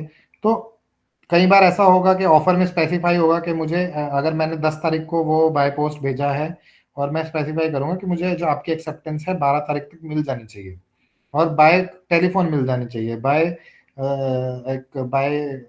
Mail मिल जानी चाहिए। तो जो उसमें डेट लिखी है उस डेट से पहले अगर मैं उस चीज को एक्सेप्ट कर लेता हूं तो वो एक वैलिड एक्सेप्टेंस होगी, डेट और टाइम से पहले। अगर मैं उसके बाद एक्सेप्ट करता हूं तो वो फिर वैलिड एक्सेप्टेंस नहीं होगी। अब कॉन्ट्रैक्ट्स ओवर टेलीफोन और मोबाइल। टेलीफोन और मोबाइल के ऊपर कौन से कॉन्ट्रैक्ट हो सकते हैं? बहुत छोटे छोटे कॉन्ट्रैक्ट आप कोई भी कह सकते हैं। फॉर एग्जाम्पल दो फ्रेंड्स के बीच में ही अगर बात हो रही होगी, तो दो फ्रेंड्स के बीच में अगर बात हो रही है तो उन फ्रेंड्स के बीच में अगर कोई एक पैसे का लेन देन होता है, they are giving money taking money, तो वो फोन पे भी हो सकता है, it can be over the phone also. तो वो एक कॉन्ट्रैक्ट ओवर टेलीफोन और मोबाइल होगा। मोस्टली जो टेलीफोन और मोबाइल के ऊपर कॉन्ट्रैक्ट्स होते हैं वो कॉन्ट्रैक्ट मोस्टली ज़्यादा बड़े कॉन्ट्रैक्ट्स नहीं होते हैं, वो छोटे छोटे कॉन्ट्रैक्ट्स ही होते हैं। दो दोस्तों के बीच में हो सकते हैं, दो बिजनेस पार्टनर्स के बीच में एक छोटी सी डील हो सकती है, जिनके बीच में बहुत दिनों से एक एक एक, एक वो दोनों दो ऑर्गेनाइजेशन के बीच में या दो बिजनेस के बीच में, क्योंकि एक बहुत अच्छा रिलेशन है, cordial relations are there between those two organisations, so they can have contract on phone also. एक छोटा मोटा कॉन्ट्रैक्ट वो फोन पे भी कर सकते हैं। तो revocation of offer and acceptance, आप अपने ऑफर को रिवोकेशन कब कर सकते हैं या अपनी एक्सेप्टेंस की रिवोकेशन कब कर सकते हैं? मतलब आप अपने ऑफर से को कब अपने, जैसे आपने फॉर एग्जांपल आपने एक ऑफर दे दिया तो आप उसको रिवोक कब कर सकते हैं, यानी कि आप उसको रिवर्स कब, आप उस ऑफर को खत्म कब कर सकते हैं, रिवोकेशन इन ऑफर के अंदर आ जाएगा। An offer can be revoked an any time before the letter of acceptance has been posted. For example आपने एक स्कूटर बेचने के लिए आपने 10,000 का एक ऑफर दिया और आपने कहा सामने वाली पार्टी बी को, आपने बोला कि दैट यू विल बी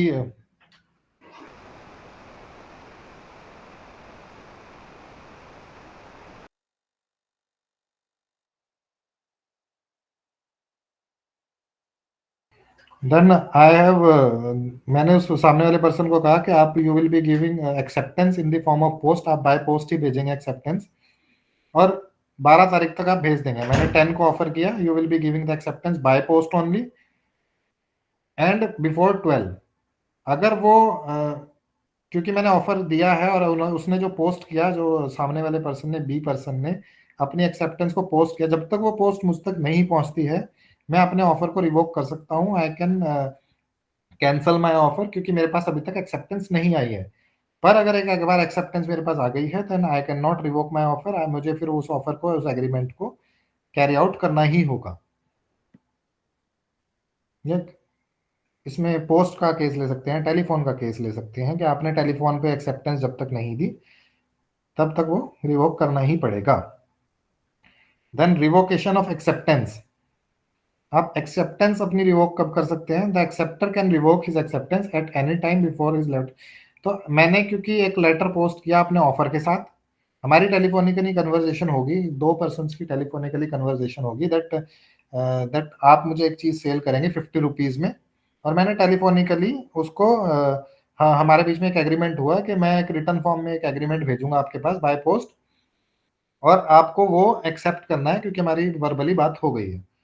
पर क्योंकि अगर आपका बाद में मन चेंज हो जाता है, आप उसको एक्सेप्ट नहीं करना चाहते ऑफर को, तो जब तक आपके पास वो बाय पोस्ट नहीं आया है वो लेटर, आप अपना मन चेंज कर सकते हैं। You can change your mind, you can revoke that acceptance. आप अपनी एक्सेप्टेंस जो आपने वर्बली कर ली थी, आप अपने एक्सेप्टेंस को रिवोक कर सकते हैं, क्योंकि अब आपके पास जो एक आपके बीच में डिस्कस हुआ था वो लेटर अभी तक आपके पास आया ही नहीं है। या सेकंड केस ऐसा हो सकता है कि हम आपके बीच में वर्बली डिस्कस हुआ कि मैं आपको 12 तारीख तक एक्सेप्टेंस देनी है और मैं आपको एक लेटर भेज रहा हूँ, 10 तारीख को वो लेटर पोस्ट करता है और आपको 12 तारीख को 2 बजे से पहले मुझे एक्सेप्टेंस देनी है, बट वो लेटर ही किसी वजह से आपके पास नहीं आता है, 12 के बाद आता है, 13 को आता है, तो उस केस में आप अपनी एक्सेप्टेंस रिवोक कर सकते हैं। आप कह सकते हैं दैट 12 तारीख तक मैं उसको एक्सेप्ट करने के लिए मेरे ऊपर एक्सेप्ट कर सकता था, पर अब मैंने अपना माइंड चेंज कर दिया है और आपका लेटर आया, आपको उनका लेटर क्योंकि लेट आपके पास आया, तो आप अपने जो एक्सेप्टेंस है उसको चेंज कर सकते हैं, उसको रिवोक कर सकते हैं। अब कम्युनिकेशन ऑफ रिवोकेशन के, जब आपने रिवोक कर लिया, या तो एक्सेप्टेंस को रिवोक कर लिया या ऑफर को रिवोक कर लिया, तो उसको कैसे कम्युनिकेट करना है?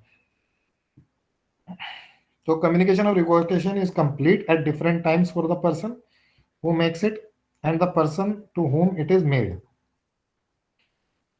According to section 4, the communication of revocation is complete as against the person who makes it when it is put into course of transmission to the person to whom it is made so as to be out of the power of the person. So basically इसको अगर हम simple words में समझें तो revocation की communication क्या होती है? अब A proposes by letter to sell his house to B at a certain price. B accepts the proposal by letter sent to by post. If A revokes his offer by speed post, then the revocation of offer is complete as against A. When the speed post is sent, and for B it is complete when the B receives the speed post. For example मैंने एक चिट्ठी से भेजा that मैंने propose किया कि भाई मैं अपना हाउस 10,000 में बेच रहा हूँ। बी ने उसी को ही चिट्ठी से या बाय पोस्ट मेरे पास एक लेटर भेज दिया कि वो 10,000 में उसको खरीदना चाहते हैं, बट मैंने, मेरे पास लेटर रिसीव होने से पहले ही कम्युनिकेट कर दिया एक और स्पीड पोस्ट से that I do not want to sell my house now, मैं अब अपना हाउस नहीं बेचना चाहता हूँ, तो फिर मैं उस वे में रिवोक कर सकता हूँ क्योंकि मेरे पास अभी एक्सेप्टेंस आई नहीं थी। Then lapse of an offer, lapse of offer क्या होता है? लैप्स एन ऑफर वही होता है कि अगर मैंने एक ऑफर दिया, मैंने सामने वाले को कहा दैट यू हैव टू, आपको 12 तारीख से पहले एक्सेप्ट करना है, पर क्योंकि सामने वाले ने 12 तारीख से पहले एक्सेप्ट नहीं किया तो वो एक ऑफर जो है मेरा वो लैप्स हो जाएगा, यानी कि वो खत्म हो जाएगा। या दूसरा केस क्या कब है जब वो लैप्स हो सकता है, डेथ के केस में। इन केस ऑफ डेथ या तो फिर ऑफर देने वाले की डेथ हो जाती है या ऑफर एक्सेप्ट करने वाले की डेथ होते हैं। इन बोथ द केसेस वो ऑफर वैलिड नहीं है, वो ऑफर खत्म हो जाएगा, एक्सेप्टेंस खत्म हो जाएगी। या फिर फेलियर टू फुलफिल कंडीशन, जो आपने एक कंडीशन दी ऑफर बनाते हुए कि भाई मैं ये चीजें आपको प्रोवाइड करूंगा, ये चीजें प्रोवाइड करूंगा at the time of making an offer, वो चीजें आप नहीं कर पाते हैं तो उस केस में भी वो ऑफर वैलिड नहीं है, वो ऑफर खत्म हो जाएगा। एक एक एक एक और केस है जब काउंटर ऑफर मिल जाता है। तो अगर ए ने बी को 10,000 में कोई चीज बेचनी चाहिए, पर बी ने एक काउंटर ऑफर दे दिया, सामने से ऑफर दे दिया, बट मैं तो 9,000 में ही खरीद सकता हूँ, तो जो पहले वाला ऑफर है वो अब वैलिड नहीं है, वो कैंसिल हो चुका है। तो ये सारे जो तरीके हैं, इन तरीकों से these are all those methods in which offer is lapse on offer, जिससे एक ऑफर लैप्स हो जाएगा, यानी कि वो खत्म हो जाएगा, नल एंड वॉइड हो जाएगा। तो यहाँ पर हमारी सेकेंड यूनिट खत्म होती है। Will be discussing the third unit also for today. I think इतना ही हमारे पास टाइम होगा कि हम थर्ड यूनिट डिस्कस कर पाएं। तो if anyone have any issues in से unit second they can ask. I will be continuing with the third unit. Capacity of parties, parties की क्या कैपेसिटी, यानी कि जिसको हम ऑफर दे रहे हैं उसकी क्या कैपेसिटी होगी।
सर लैप्स का मतलब क्या है?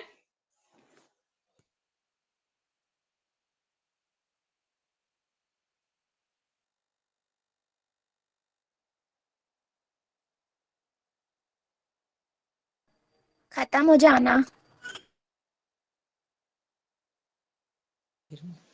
समझाना कैसे हो सकता है?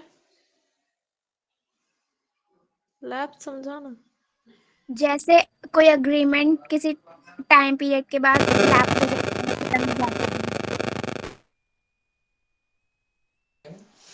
लैप्स समझाना नहीं होता, इसका मतलब ये हो सकता है कि जिस टाइम तक हमें एक्सेप्टेंस देना लैप्स था उस टाइम पर मतलब नहीं हो पाया, मतलब 12 तारीख का एक्सेप्टेंस करना था लेकिन हमने 13 तारीख को एक्सेप्ट लैप्स करा, तो मतलब इसकी वजह से लैप्स हो गया। एक्सक्यूज मी, लैप्स मतलब एक्सपायर हो जाना, ओवर हो जाना।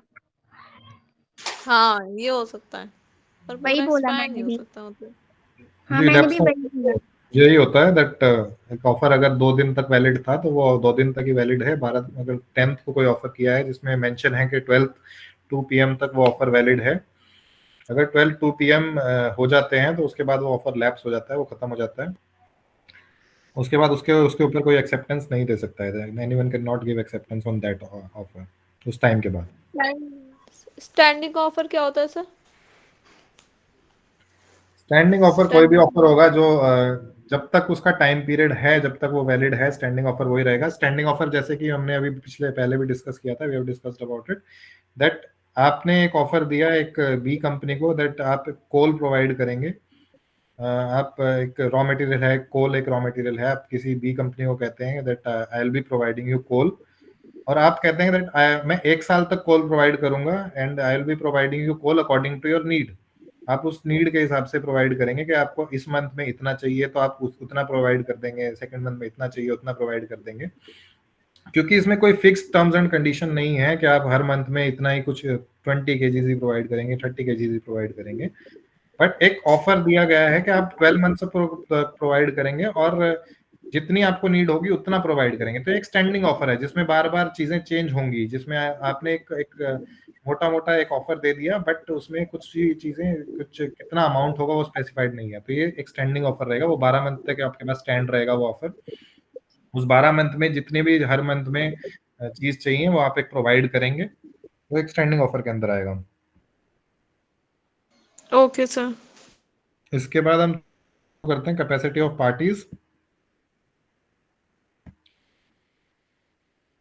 तो कैपेसिटी ऑफ पार्टीज का मतलब बेसिकली क्या होता है कि कौन सी जो सेकंड पार्टी है या फर्स्ट पार्टी है वो कितनी कैसे वैलिड है, वो कैसे, मतलब क्या वो सच में एक एग्रीमेंट बनाने के लिए, एक ऑफर देने के लिए, किस चीज को एक्सेप्ट करने के लिए, इफ ही इज कैपेबल और नॉट, वो आ जाता है कैपेसिटी ऑफ पार्टी में। फॉर एग्जांपल कोई छोटा बच्चा है, वो किसी एक बड़ी एग्रीमेंट को नहीं कर सकता है अगर वो माइनर है।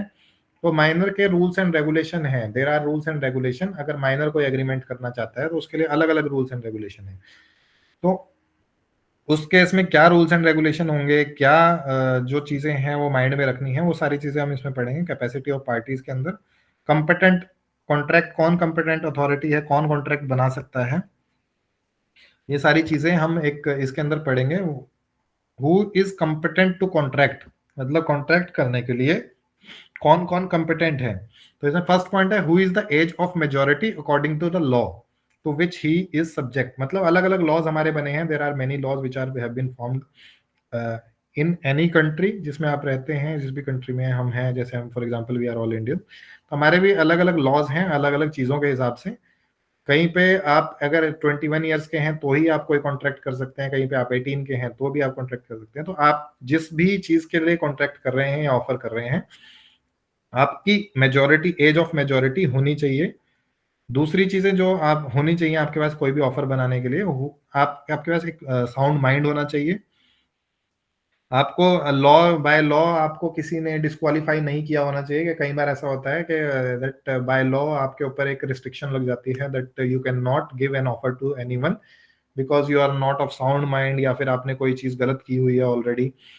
तो आपके ऊपर कोई rules and regulations already impose नहीं होने चाहिए। आपका एक साउंड माइंड होना चाहिए, आप मेजॉरिटी आपने अटेन कर ली है उस लॉ के लिए, उस लॉ के अकॉर्डिंग। तो इन सारे केसेस में आप एक कॉम्पिटेंट अथॉरिटी हैं, आपका अनसाउंड माइंड नहीं है, आप डिस्क्वालीफाई नहीं हुए कॉन्ट्रैक्टिंग के लिए, या फिर आप एक माइनर नहीं है, तो आप एक ऑफर कर सकते हैं या फिर आप एक एग्रीमेंट कर सकते हैं। अब माइनर के केस में क्या होता है, अगर कोई माइनर ही है और उसको ही ऑफर देना है तो उस केस में क्या क्या चीजें हो सकती हैं। Where a guardian of a minor person और properties appointed under the guardian and wards act. एक गार्जियन एंड वर्ड एक्ट है 1890 का, इसके बारे में हम बाद में, अगर ये आएगा तो हम पढ़ेंगे इसके बारे में। उसमें क्या है कि अगर किसी बाय लॉ, फॉर एग्जाम्पल अगर कोई छोटा बच्चा है, क्योंकि वो खुद अपने आप एग्रीमेंट नहीं कर सकता, खुद अपने आप ऑफर एक्सेप्टेंस नहीं कर सकता, तो लॉ के हिसाब से जो उसका एक गार्जियन, एक लॉ के हिसाब से उसका गार्जियन, वैलिड गार्जियन जो बनता है वो ही उसके बिहाफ पे कर सकता है। कोई भी ऐसे अपने आप से गार्जियन बन के और उसके बिहाफ पे कोई एग्रीमेंट नहीं कर सकता। ही और she should have a valid guardian, जो वैलिड उसका गार्जियन होगा वो ही उसके बिहाफ पे कराएगा। या फिर दूसरा पॉइंट क्या, where the superintendence of minor properties assumed by the court of wards. मतलब जो किसी किसी केस में जब उनके गार्जियन कोई है ही नहीं, जब किसी भी केस में बाय लॉ उसका कोई गार्जियन नहीं हो सकता है, तो उस केस में क्या होता है, कोर्ट ऑफ वार्ड्स होती है, वो उसका एक उस माइनर की सुपरिटेंडेंस यानी कि उस माइनर के बिहाफ पे डिसीजन देती है, उस माइनर के बिहाफ पे एक डिसीजन लेगी, क्योंकि माइनर अपने बिहाफ पे डिसीजन नहीं ले सकता। तो उस केस में कोर्ट्स ऑफ वार्ड्स उसका जो चार्ज है उसको एज्यूम करेगी और वो डिसीजन लेगी। Position of agreement by minor, मतलब जो अगर माइनर के साथ कोई एग्रीमेंट होता है तो उसकी क्या क्या पोजीशन होंगी, तो उसमें अलग अलग हैं। जैसे कि कॉन्ट्रैक्ट विद और by a minor is absolutely void and the minor is therefore can not bind himself by a contract. मतलब अगर आप एक माइनर के साथ बिना किसी गार्जियन के या बिना किसी चीज के आप एक कॉन्ट्रैक्ट करते हैं, या तो वो एक बच्चा कॉन्ट्रैक्ट करता है, माइनर एक कॉन्ट्रैक्ट करता है, या फिर माइनर के साथ किसी और ने अगर एक कॉन्ट्रैक्ट किया, सामने से किसी ने कॉन्ट्रैक्ट किया, तो वो बहुत दोनों ही केसेस में इंडियन लॉ के हिसाब से वो वैलिड नहीं है, क्योंकि वो माइनर ने अपने आप किया है और वो लॉ ना उसके ऊपर, अगर कोई सामने वाले ने उसे फोर्सिबली या फिर सामने वाले ने एक माइनर के साथ बिना उसकी बिना किसी गार्जियन की जानकारी के कोई कॉन्ट्रैक्ट कर लिया है, तो वो वैलिड नहीं है, उस माइनर के ऊपर कोई लॉफुल एक्शन नहीं बनता है। बोथ द केसेस में अगर माइनर भी कर देता है वो कॉन्ट्रैक्ट बना लेता है, या फिर माइनर के साथ कोई कॉन्ट्रैक्ट बना लेता है, बोथ केसेस में वो वैलिड नहीं है। Fraudulent representation by a minor, will it make any change in case of minor is guilty of a deliberate misinterpretation about his age, thereby inducing the other party to contract with him? No. तो अगर minor किसी case में क्या करता है कि वो अपने आप को मेजर बता के कॉन्ट्रैक्ट कर लेता है, तो वो भी एक वैलिड कॉन्ट्रैक्ट नहीं है। और अगर वो सच में ही माइनर है और उसने अपने झूठ बोल के कॉन्ट्रैक्ट किया है, तो कॉन्ट्रैक्ट वैलिड नहीं है, ना उसके ऊपर कोई लीगल एक्शन हो सकता है। Then minors contact jointly with a major person, अगर माइनर किसी मेजर पर्सन के साथ जॉइंटली कोई कॉन्ट्रैक्ट करता है, तो वो भी joint executed by minor and adult major person would be void, वो भी एक वैलिड कॉन्ट्रैक्ट नहीं होगा, but they can be enforced against the major person who has jointly executed. अगर माइनर और मेजर मिलके कोई एक कॉन्ट्रैक्ट कर लेते हैं, तो वो कॉन्ट्रैक्ट भी वैलिड नहीं है, और अगर कोई भी एक्शन लीगल एक्शन होगा तो वो उस मेजर के ऊपर होगा जिसने माइनर के साथ मिलके एक कॉन्ट्रैक्ट बनाया था। तो ये सारी चीजें हैं। उसके बाद एक्सेप्शंस हैं कि किस किस केस में माइनर एक्सेप्टेड है कॉन्ट्रैक्ट करने के लिए। इसमें से हमने पढ़ा ही था कि जहाँ पे उसके पास एक वैलिड गार्जियन है, जहाँ पे अगर वैलिड गार्जियन नहीं है तो कोर्ट ऑफ लॉ ने उसका एक उसको अपना एक गार्जियन को उसका गार्जियन बन जाते हैं। तो उस केस में ये जो माइनर वाला केस है वो एक्सेप्ट किया जाएगा, वो उस केस में वो माइनर वाले केस को एक्सेप्ट करेंगे हम, उनके द्वारा अगर कोई एक कॉन्ट्रैक्ट बनाया जाता है, तो इन केसेस में हम उस एग्रीमेंट को, उस ऑफर को हम एक्सेप्ट करते हैं, तो एक वैलिड कॉन्ट्रैक्ट माना जाएगा। Then agreements made by person of unsound mind. तो अनसाउंड माइंड का मतलब क्या होता है? जो अपने डिसीजंस खुद नहीं ले सकते हैं पर्सन्स, जो अपने डिसीजंस को भी नहीं ले सकते हैं, जो सामने अगर कोई एग्रीमेंट कर रहा है उसको समझ भी नहीं सकते हैं, उनके अंदर कैपेसिटी नहीं है उस चीज को समझने की, तो वो पर्सन्स आते हैं अनसाउंड माइंड वाले पर्सन्स। इसमें भी बहुत सारे केसेस होते हैं कि कुछ लोग बेसिक चीजें तो समझ पाते हैं, बेसिक अपना रहन सहन समझ पाते हैं, उन्हें पता है कि खाना खाना है, पानी, they have to drink, they have to eat. Athar Pratap have raised the hand.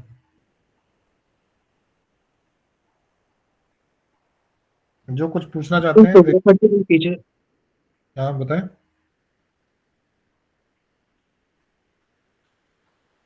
तो पर्सन ऑफ अनसाउंड माइंड वो ही हैं जिन जो अपने डिसीजन ले सकते हैं। इनमें बहुत सारी चीजें होती हैं। फॉर एग्जांपल ए पर्सन जो बेसिक चीजें जानता है, he can eat, he can sleep, he can drink, जो खाना पीना जानते हैं, बट जब बात आती है टेक्निकल चीजों की, वो उस चीजों को नहीं समझ सकते, तो वो भी एक पर्सन ऑफ अनसाउंड माइंड ही होता है। और कई लोग जो बिल्कुल ही कुछ भी नहीं करते हैं, they are dependent on others, they also come under unsound mind. तो अगर कोई पर्सन एक एग्रीमेंट करता है बट वो एग्रीमेंट पूरा नहीं कर पाता है, ही और शी, बाद में वो अगर वो किसी तरह प्रूव करते हैं दैट ही और she was of unsound mind, वो अनसाउंड माइंड के हैं, या उनके गार्जियन बताते हैं दैट ही और she was of unsound mind जब उन्होंने एग्रीमेंट किया। ऐसा भी केस हो सकता है कि कई बार एक पर्सन अभी अनसाउंड माइंड का है, अभी वो ही can not make decisions, but वो 1 साल बाद ठीक हो जाता है, उसका एक इलाज चल रहा था एंड ही और शी इज फाइन नाउ। पर 1 साल पहले अगर कोई एग्रीमेंट हुआ है तो वो एग्रीमेंट वैलिड नहीं है उस केस में भी। तो ये सारे केसेस हैं जब एक अनसाउंड माइंड वाला पर्सन एक एग्रीमेंट कर सकता है कि नहीं कर सकता, किस किस केस में एग्रीमेंट कर सकता है। तो उसके बाद अगर हम अगले पे आए, position of acceptance by person of unsound mind, position of agreement by persons of unsound mind. तो अगर अनसाउंड माइंड वाले पर्सन एग्रीमेंट करते हैं तो उस एग्रीमेंट का क्या होगा, उसको एग्रीमेंट की क्या पोजीशन होगी। अगर इसमें से हम एक पढ़ें, ल्यूनेटिक्स, a lunatic is a person who is mentally deranged due to some mental strain or other personal experiences. However, he has some intervals of sound mind. He is not liable for contracts entered into while he or, तो ये वही है जो हमने अभी discuss किया था कि कुछ लोग ऐसे हो सकते हैं जो नॉर्मल अपनी चीजें कर सकते हैं, दे कैन ही और she can do normal things, but वो एक टेक्निकल चीजों को नहीं समझ पाते हैं। तो जब ऐसी कोई चीज आएगी जिसमें उनको ल्यूनेटिक्स भी बोलते हैं, जहाँ पर वो उस पीरियड ऑफ टाइम के लिए टेक्निकल चीजें नहीं समझ पा रहे थे, तो उस टाइम पे जो एग्रीमेंट होगा वो एक वैलिड एग्रीमेंट नहीं होगा। इसमें जो इडियट्स है, इडियट्स वही हैं जो बिल्कुल ही अनसाउंड माइंड के हैं, जिनको बिल्कुल नहीं पता है कि उनको क्या करना है, उनके लिए साथ इंटरवल नहीं है कि वो इस इंटरवल पे नहीं समझ पाते हैं, उस इंटरवल पे नहीं समझ पाते हैं।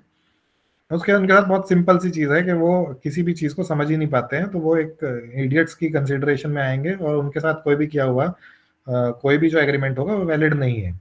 ड्रंकन और इंटॉक्सिकेटेड पर्सन, जो एक बहुत सारे लोग हो सकते हैं। A sane man in delirious form, fever और who is in drunk, he can not understand the terms of a contract. तो किसी को ड्रंक फॉर्म में, या जब जिस टाइम पे वो ड्रंक है, जिस टाइम पे वो नहीं डिसीजंस ले सकता है या वो बीमार है, उस टाइम पे अगर उसके साथ कोई एग्रीमेंट किया जाता है तो वो भी एक वैलिड कॉन्ट्रैक्ट नहीं है। पर्सन्स डिस्क्वालिफाइड बाय लॉ, बहुत सारे लोग ऐसे होंगे जिन्होंने कुछ ना कुछ मिस्टेक्स की हैं, कुछ ना कुछ उन्होंने लॉज को फॉलो नहीं किया है। उन केसेस में क्या होगा, जो जो लोग लॉज को फॉलो नहीं कर रहे थे, तो कई बार ऐसा होता है, तो हमारी कोर्ट ऑफ लॉ है वो उन पर्सन को डिबार कर देती है। कोई भी एग्रीमेंट नहीं कर सकते हैं, आप कोई भी ऑफर नहीं दे सकते हैं, आप कोई भी एग्रीमेंट। तो अगर हमारे लॉ ने उनको डिबार किया हुआ है ऑलरेडी, और law have debarred those person, तो वो पर्सन अगर कोई एग्रीमेंट करते हैं तो वो भी एक वैलिड एग्रीमेंट नहीं होगा। फॉरेन सर्वेनेंस एंड एम्बेसडर्स, तो फॉरेन से कई लोग ऐसे हैं जो यहाँ पर एम्बेसडर्स के रूप में यहाँ पर रह रहे हैं, कोई अपने बिजनेसेस के उसमें रह रहे हैं। मतलब बहुत सारे लोग ऐसे होंगे जो फॉरेन से आए हैं पर वो इंडियन सिटीजन नहीं हैं, वो यहाँ पर रह रहे हैं। तो वो कब ऑफर कर सकते हैं और कौन से ऑफर उनके वैलिड हैं, ये आता है फॉरेन सर्वेनेंस और एम्बेसडर्स के अंदर। Foreign servants and accredited representatives of foreign state enjoy some special privileges. They cannot be sued in our courts unless they choose to submit themselves to the jurisdictions of our courts. मतलब जो ambassadors यहाँ पर आए हुए हैं, उनको हम उनके ऊपर कोई लॉफुल एक्शन नहीं ले सकते जब तक वो खुद से अपने आप को हमारी कोर्ट ऑफ लॉ के आगे जाके खुद से अपने आप को पेश ना करें। उनको एक बेनिफिट मिलता है कि वो लायबल नहीं है, वो उनके ऊपर हम उन्हें एम्बेसडर्स को, फॉरेन स्टेट एम्बेसडर्स जो रिप्रेजेंटेटिव हैं फॉरेन के, उनको हम स्यू नहीं कर सकते हैं कोर्ट में, उनको कोर्ट में हम नहीं ले जा सकते हैं। A convict is not competent to contract during the continence, तो अगर कोई कॉन्विक्ट है किसी चीज के लिए, उसको पहले ही चार्ज किया हुआ है, तो वो भी एक कॉन्ट्रैक्ट नहीं कर सकता। अगर वो कॉन्टिन्यूअस इम्प्रिजनमेंट में है, वो ऑलरेडी एक जेल की सजा काट रहा है, तो वो कॉन्ट्रैक्ट नहीं कर सकता, वो भी एक वैलिड कॉन्ट्रैक्ट नहीं होगा। उसके बाद लास्ट है इसमें insolvents. When a debtor is adjudged insolvent, his property stands vested in the official receiver और official assignee appointed by the court, he cannot enter into the contracts relating to his property and sue and be sued on his behalf. This disqualification of insolvent is removed after his discharge. तो इंसॉल्वेंट्स कौन होते हैं? जिनकी property के ऊपर बहुत सारी ऐसी प्रॉपर्टीज होंगी जिनका उन्होंने लोन लिया है बट वो पे नहीं कर पा रहे हैं उस डेब्ट को, तो वो इंसॉल्वेंट का केस होगा जिसमें उनके ऊपर कोर्ट ने कोई चार्ज लगा दिया। उस चार्ज लगने के बाद वो उस प्रॉपर्टी को सेल नहीं कर सकते हैं, उस प्रॉपर्टी को सेल आउट नहीं कर पाएंगे वो। अगर उन्होंने सेल वो जब ही कर पाएंगे उस प्रॉपर्टी को जब उनके ऊपर से वो चार्ज हट जाता है, जब ये या तो वो अपनी डेब्ट पे कर देते हैं या कोर्ट किसी वजह से उनके ऊपर से वो चार्ज हटा देता है। तो ये यूनिट थर्ड है, यहीं पे खत्म होती है। अगर किसी को कोई डाउट है इस यूनिट में, दे can ask if someone have any doubt in this unit, and we will continue from next block from next class. Either I will be taking or Dr. Banu sir will be taking the class. If anyone is having any issue in the unit third, they can ask. Unit 4 I think इसमें बच गई है। The unit 4 you will be studying for tomorrow, pre-consent, and you will be asking your queries tomorrow about the unit 4, and you will be studying the next block also and asking your queries about it. So anyone is having any issue in unit third, we'll be taking 2 to 3 minutes for any questions if you students have any. If not, we'll be closing the session for today.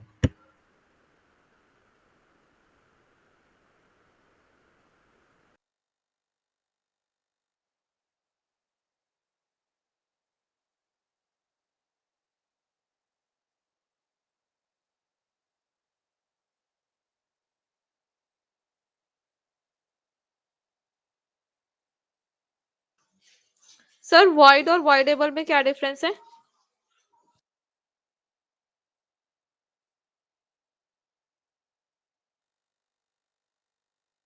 ये हो ना कौन सा valid है और कौन सा valid नहीं है। कौन सा वैलिड होता है कौन सा इनवैलिड होता है?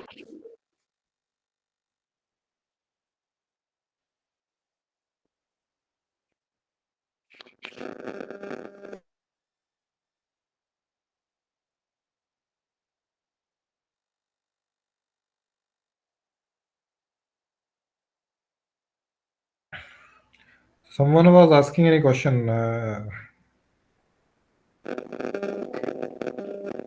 सर वॉइड और वॉइडेबल में difference?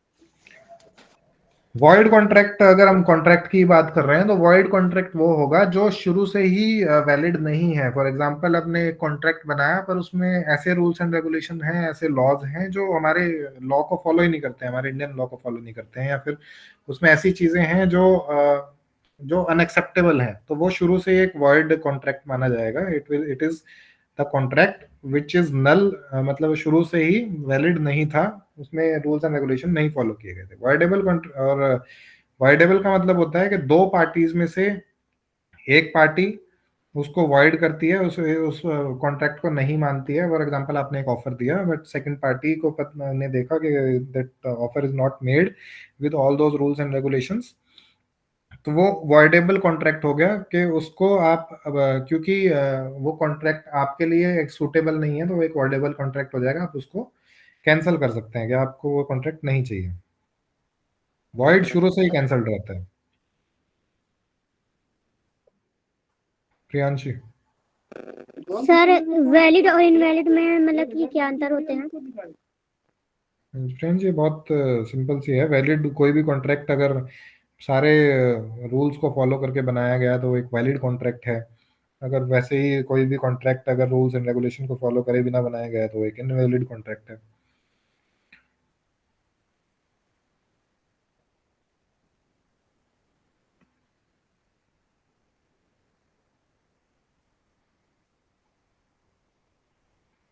If anyone is not having any questions further, we can close the session for today.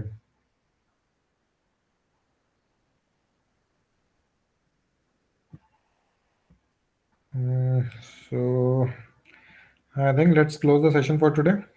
Have a good evening to all the learners.